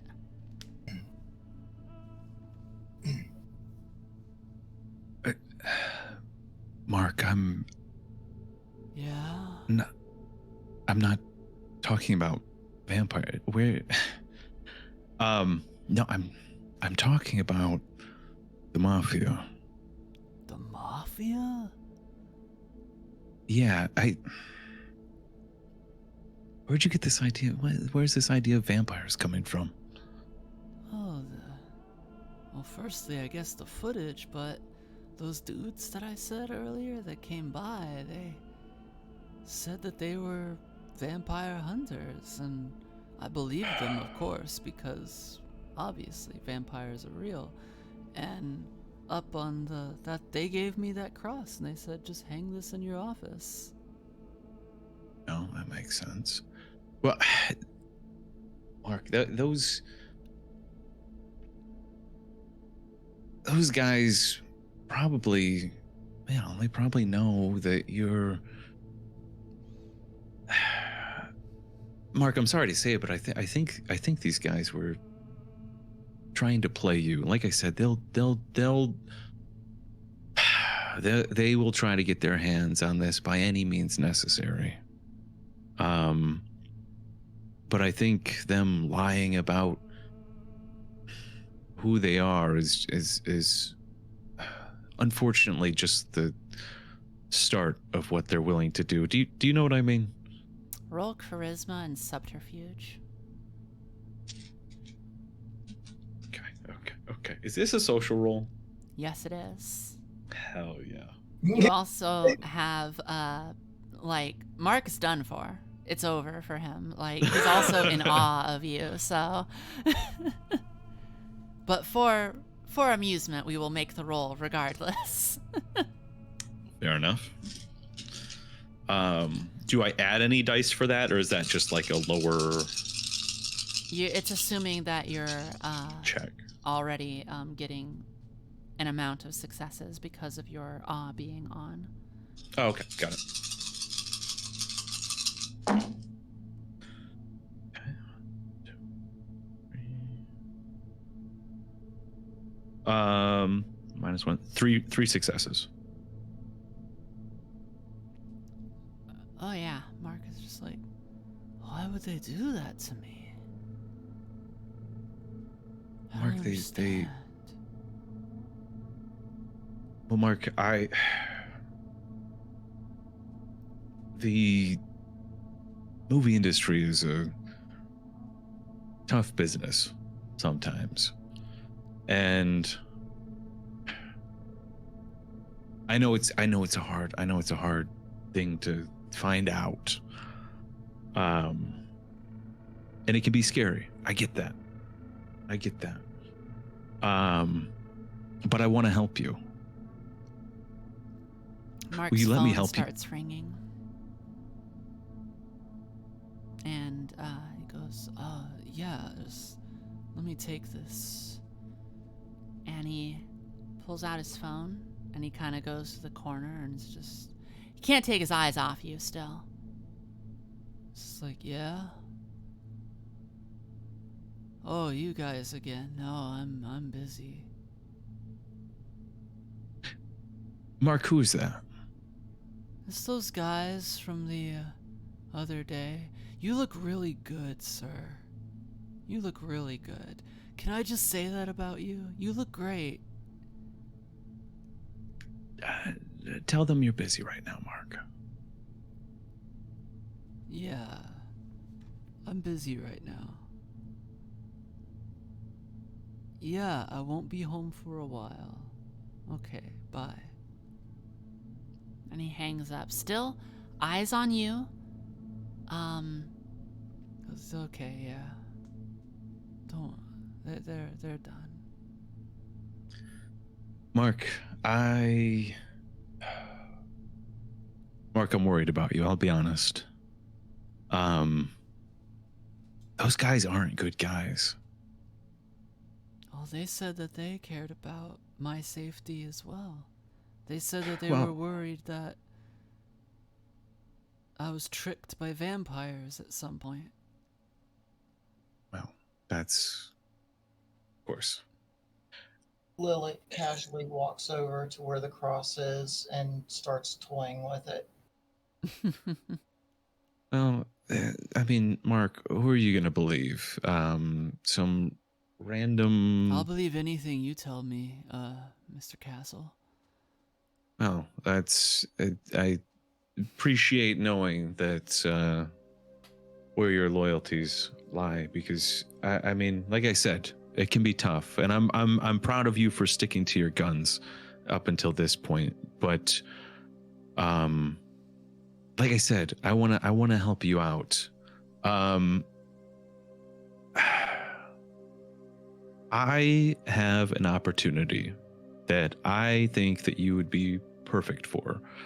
But the caveat is that I need you on a plane tonight. And tonight. And so this is think of this as twofold. One, those people that are very interested in you coming home, who don't have your best intentions in mind, are probably waiting for you. And I want to get you. Sorry, go. I was just. They're gonna whack you, Mark. They're gonna whack you if you go home. Yeah. What? Oh Yeah. my god.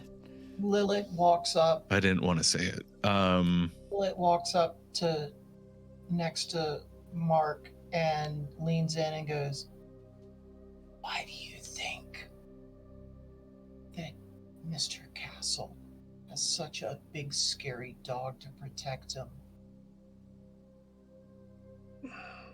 She's not wrong. His protection. You want my protection, Mark?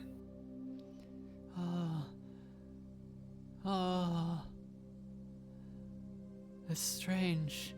I want to be scared, but I also trust everything that you say, and I'm oddly calmed by you, Mr. Castle. It's because you're brave and you know the right thing to do. And I respect that. So what I want to do is I want to get you somewhere safe, first off, number one. But I also want to get you down to LA. We've been talking about this movie for long enough, and I want to start getting some boots on the ground where things may count. We can go over the details. We can go over more details, but I have somebody that I need you to get in contact with in LA. And so I want to send you down there to start getting the gears turning on this production. Do you think you can handle that, Mark? Yeah. It's just, where should I go when I get to LA? Well, I will put you up in a hotel. It's a business trip after all. So I'll get you down there, put you up in a hotel. I'm need you to do a little bit of, I'm gonna need you to do a little bit of searching. We can go over the details. Well, I'll have Ashley send you over, more context, finer print, but I need you to contact a colleague of mine named Liliana Morgan. Will you remember that, Mark? Yeah, I'll remember that. Liliana Morgan. Henry, Perfect. I need you to, well, actually, you'll hear first. Hey, it's me. Your beast is talking to you. Oh. Oh, well, I better listen.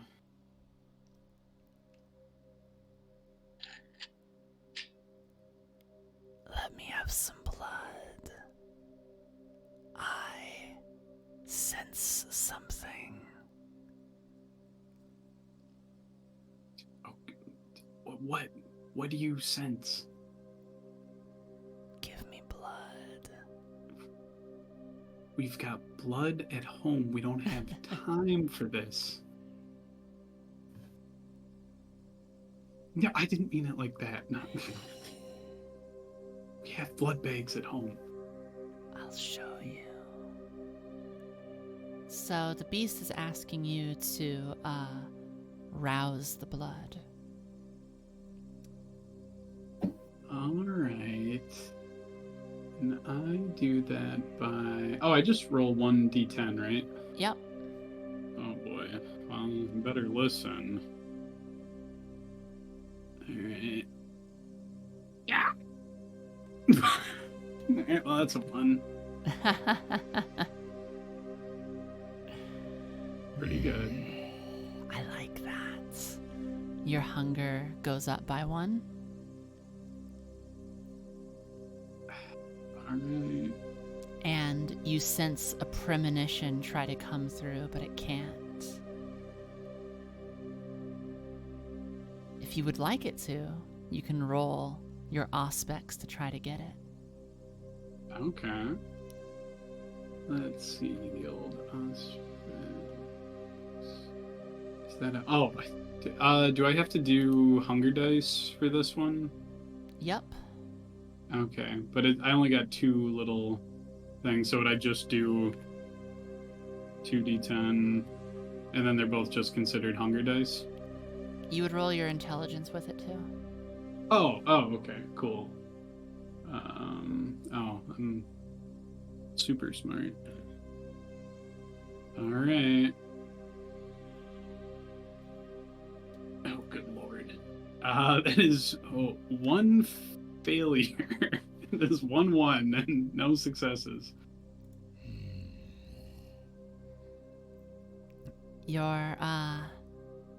Your beast smiles and just says, "You could die tonight. Give me some blood."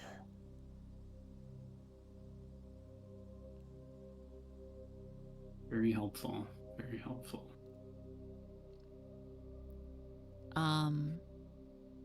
Lilith, actually for all of you, I want you to roll wits and awareness. All right. This is why I put points into it.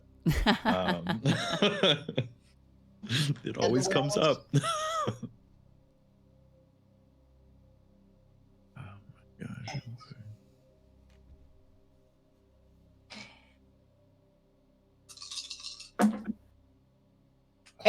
Hey, 3 crit successes. Nice. Yeah. I had no successes. I had 0 successes. Incredible. Lilith. You're making us look bad. Lilith. Only you can hear right outside the office a scratching sound. It sounds like someone's dragging their fingernails right outside the office against it. Henry, for you, you hear the scratching, but it just sounds like rats in the walls or something.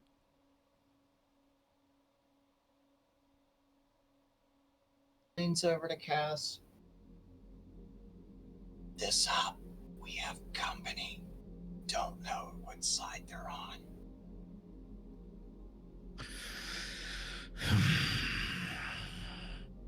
How close are they? That scratching is them just outside the door.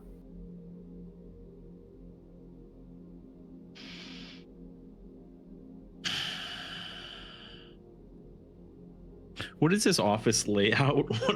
Is it just we're literally one entrance, one exit kind of situation? It. Just a box. Cool.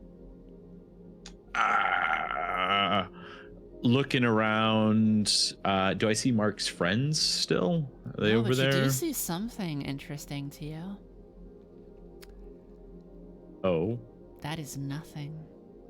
It suddenly occurs to you. This office is irritatingly boring, Cass.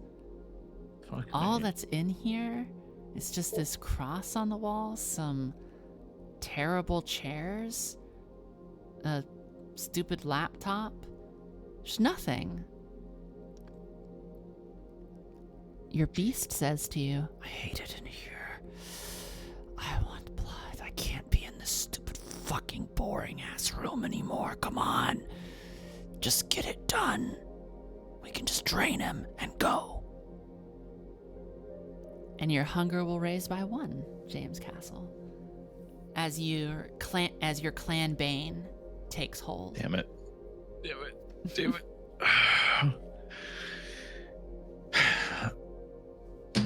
Like I said, time is of the essence, and we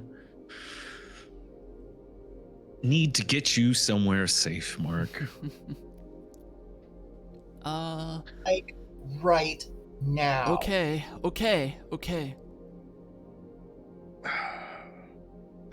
Fuck. Okay.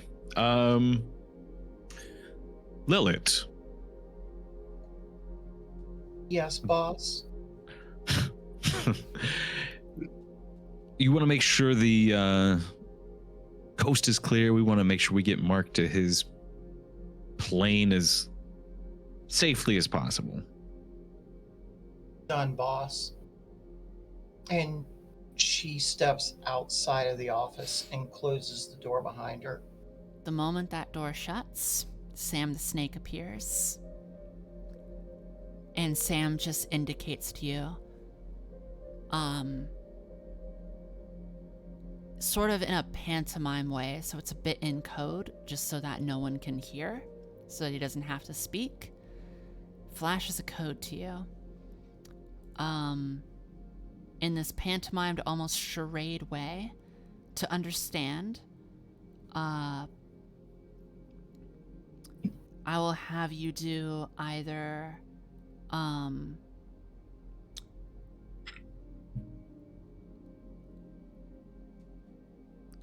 intelligence, streetwise, or wits investigation.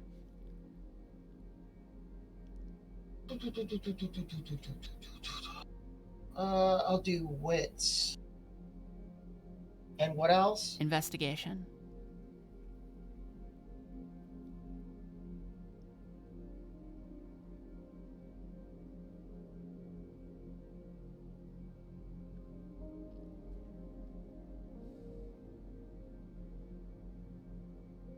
Can't type. 3 successes. The message you get from Sam is 1 car, 2 hunters, parking garage, arriving now. Literally pantomimes blowing him a kiss and does the sort of a little heart with hands. And then she immediately pokes her head back in the door. Boss, we have company. We've got to go now. Either we need to leave the little scrawny pencil neck, and I don't mean you, Henry, or we drag him out now, because in a moment, this is about to turn into a very hot zone. Mark, are there multiple exits to this building? Yeah. We could. I have the key to the service one. I come up that one sometimes. It's not connected to the garage, is it? No. It goes right into the back campus of the college. Good. Grab your keys. Let's go now. Okay. And she literally reaches out and grabs him and starts pulling him. All right. If you want to live, let's go. Sam has obfuscated and is no longer in sight. Oh, think of it like a movie, Mark.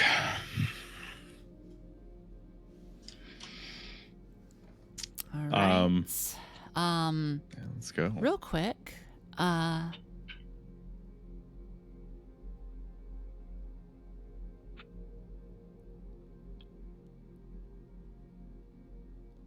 for Henry, Yeah. I want you to do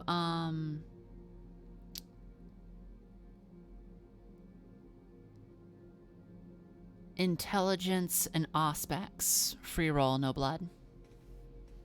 Oh. Okay. Is going to whisper and very low, where Mark can't hear, but Kindred could, and basically relay the information of hunters are arriving to James. Okay. And I see. All right. So I'm not going to tell him where they are, but that I put it together. Yeah. Hunters are arriving. Yeah, and you're like, well, it doesn't go out to the parking garage, right? Mm-hmm. So yeah, I'm like, yeah. Okay. Henry, you sense that in the time that Lilith stepped outside real quick, you sensed a kindred discipline activate. No idea what that was about, but you sensed it when that happened. Well, there wasn't anybody out there, was there? You didn't see anyone.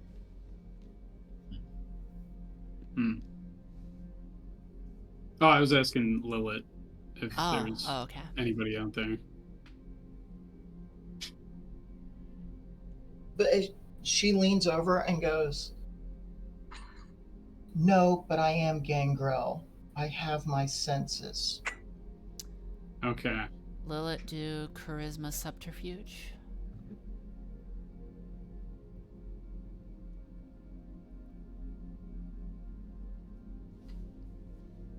Charisma. All the social. Yeah. Yeah, BB. One success. All right, Henry, let's have you do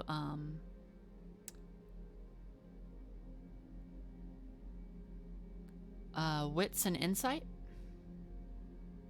Okay. Let me just. Oh, okay. And the Hunger Dice applies here, right? Oh, yes. Okay.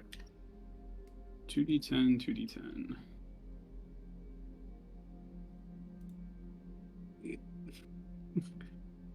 I believe her.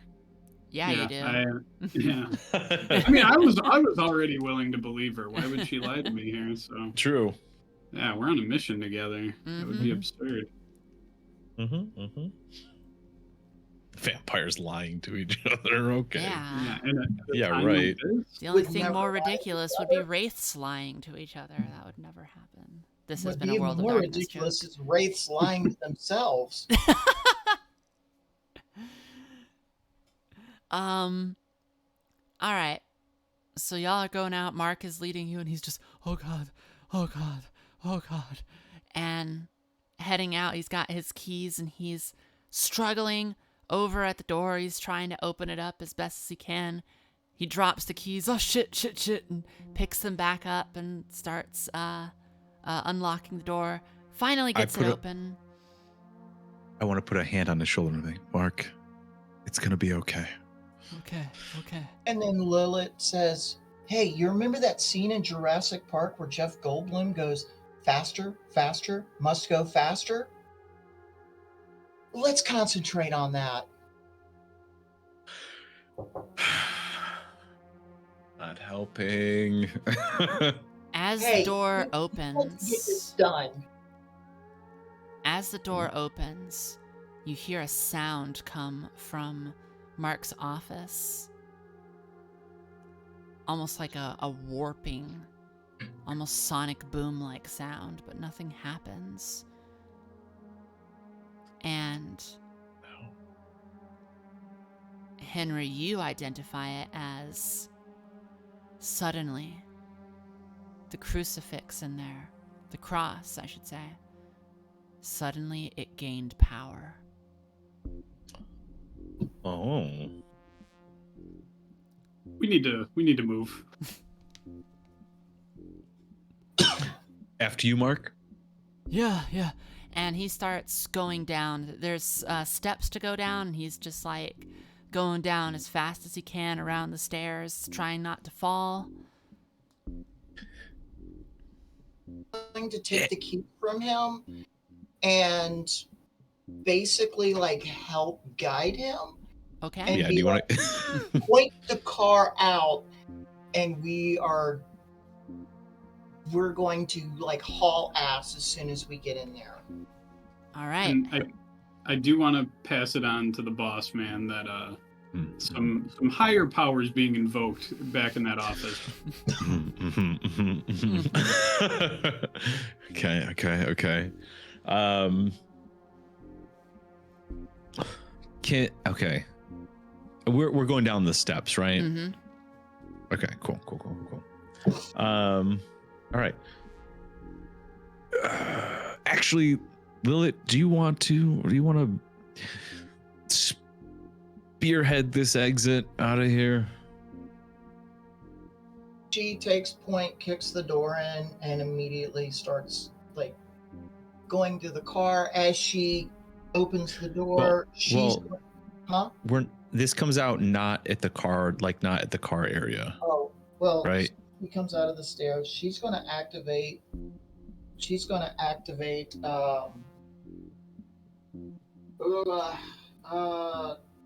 She's going to activate Eyes of the Beast. Okay. Mark, focus on me. Everything's gonna be okay. Mark, you cannot be brave without also being afraid. Mm-hmm, mm-hmm. That's written down somewhere. Yeah, our lawyer is also just a very wise man. That's why we hired him, honestly. And he was a JAG. Oh, what? He was a military lawyer, so he's used to this. He's very calm. He's very calm under stress. Yeah, the LZ is hot right now. All right, you're doing the Eyes LZ. of the Beast. Yep. Eyes of the Beast. And right now Cass is telling you, do you want to take point on this? Meanwhile, you see that up the normal steps that people would normally take, there are 2 individuals right now going up those steps who have swords with them. Cool. Nice. Swords are cool.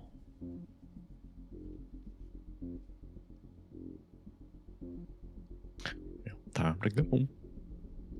Yep, time to go.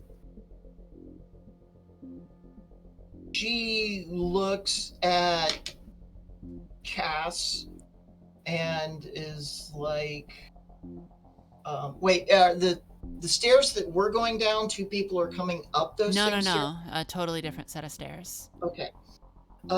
Yeah, she's gonna be moving.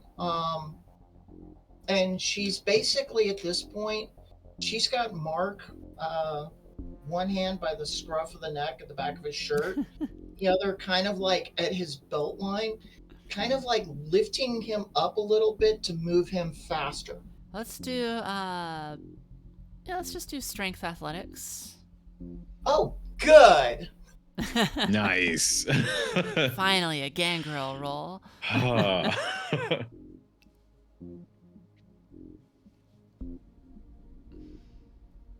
You said athletics? Yes.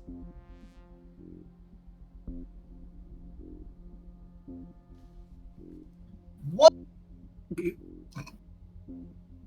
Success. Yep.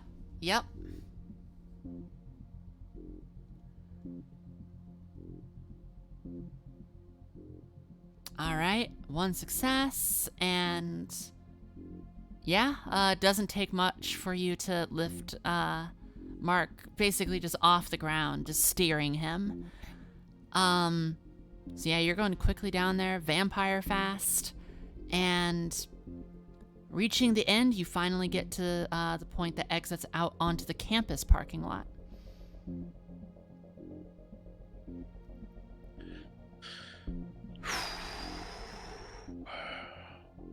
All right. There was only 2. There was 2, right? Lilith. It's 2. 2 total. Yeah. Okay. All right. Let's just want to be a doll and bring the car around. Maybe we'll just go like a little ways away. Maybe we'll go. Maybe Mark and I'll take a stroll. Where do you want me to go, boss? Yeah. Fuck. I- All right. I would recommend you stick with them two. Boss, Okay. Yeah. do you take the recommendation? Yeah. You stick with me, Lilith. This is, I'm okay. Here. Be gentle. Lilith, Cass tosses his keys to Lilith. She's on it. We're gonna walk. We're gonna walk a block away or 2 blocks away the other direction. We're gonna start walking as Lilith starts going the other way. As Lilith walks away, does she see any kind of animals? Like, are there any animals around? Wits and awareness.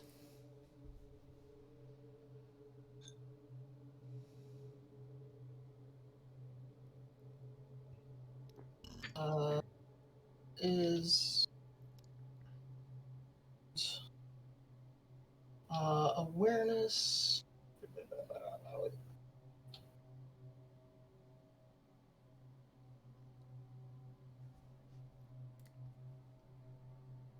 Uh, 2 successes.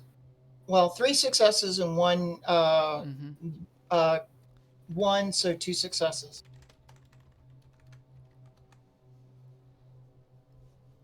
Okay. You see a raccoon. Okay, so she is going to activate one of her other powers. She is going to use Animalism level 2, Feral Whispers, which vampire can communicate the beasts of the wild and in the city. Feral Whispers allows for 2-way communications with animals. So what she's going to do is she is going to ask the raccoon to basically get underfoot of the individuals coming. Okay. Raccoon gives a nod and goes and waits by the stairway.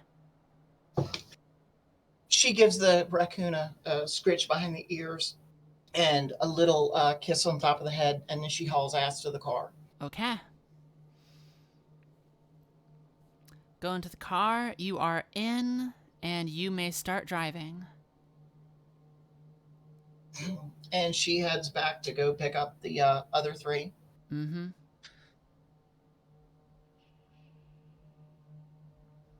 Yep, we are walking down the road, inconspicuous. Cass does pull out his phone for business purposes, and messages his assistant Ashley, and asks to book a one-way plane ticket for Mark to go to LA and set him up with a hotel, and we'll discuss the details later. All right. So Lilith shows up pretty quickly after, and you get another text back, and it says it just says from SFO or Oakland.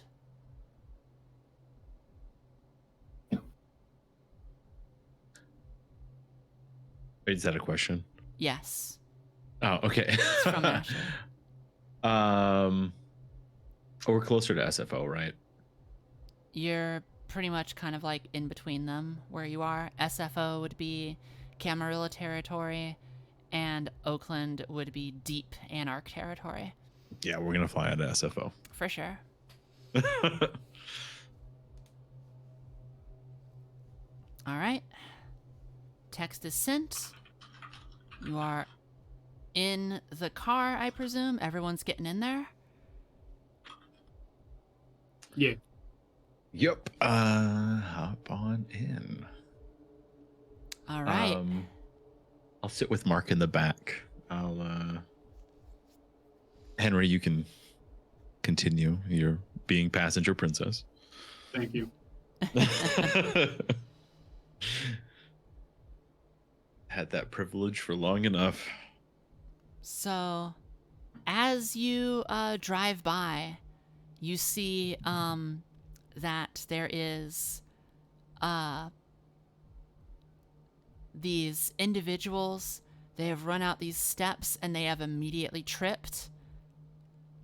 And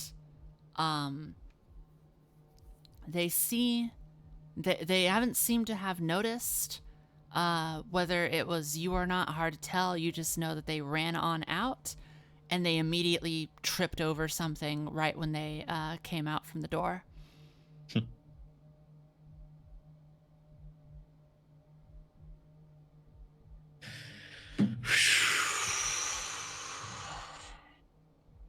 Mark's like, oh God. Is everything okay now? Mark, everything will be okay. If you keep your mouth shut, keep your head down, and just do what I say. We're gonna get you out to LA. You know, we're gonna get to making movies. But first things first, we're gonna get you safe, and everything will be okay. Yes. Tell him to use a fake name. Oh, yeah. For sure. Use a fake name if you meet anybody, if you're talking with people generally out there. I just want you to keep a low profile. Okay. I'll send you some details. Like I said, we're gonna work on trying to find someone down there, but generally we're gonna have you keep a low profile for a little bit, because I know it's intense stuff, but that's showbiz, baby. Okay. Also, Mark, and Lilith looks at Mark in the rearview mirror. Remember, you signed an NDA and gave a verbal agreement. You work for the boss now. You screw the boss over in any way, you don't have to worry about those individuals back there. I'll be the one that pays you a visit. Okay. Mark's a smart guy. He knows that. That's all formal stuff, but Mark knows. I'm just making sure. Of course. Mark is mortally aware. That is business. But Show business can be a killer. One last thing. Henry, your beast talks to you again. Oh. Fresh air. You can't breathe it, but would you like to? We could have taste. We could be able to smell what the air is like out here, outside that dusty office. Just give me some blood. You have someone right there, just behind you. You'll still complete your mission, and you can blame it all on the gangrel. Ooh, that is. This is a real, actual dilemma. I love it. I am going to try my hardest to think of how time-consuming and stressful that whole process would be. How many books would not get read, how much I would have to clean my clothes. I would have to explain this to several people. I am trying to conjure the crushing weight of like minutia of that and the backlash against the beast trying to get me to do something that I really, that is almost ideal. But at the same time, that is so many loose ends to tie up and so many things to clean and very time consuming. So I'm basically trying to push back with just how many obligations that would heap upon my shoulders. The beast responds with, "Fuck all that, you know you want to." No. We don't have No. time. We don't have time.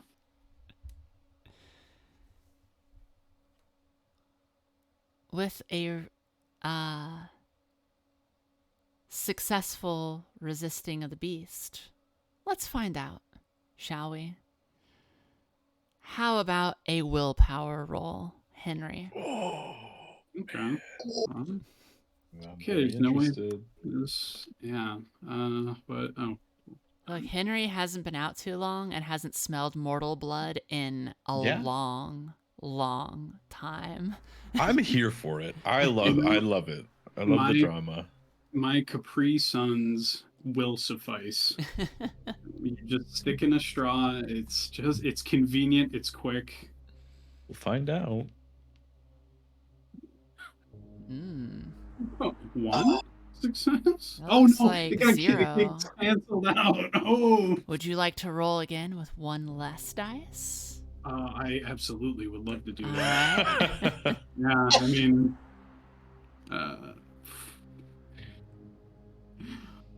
hold on, I have to actually do the command correctly.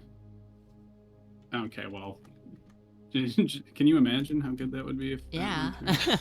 All right, well, okay. There you go. Okay. That's There you what, go. 4? Okay. Okay, let's go. Yeah, Nice. the explanation that you conjure up for the beast just goes, "Fine, but next time we should do things my way." Duly noted. With that, I'm going to wrap up the session for tonight,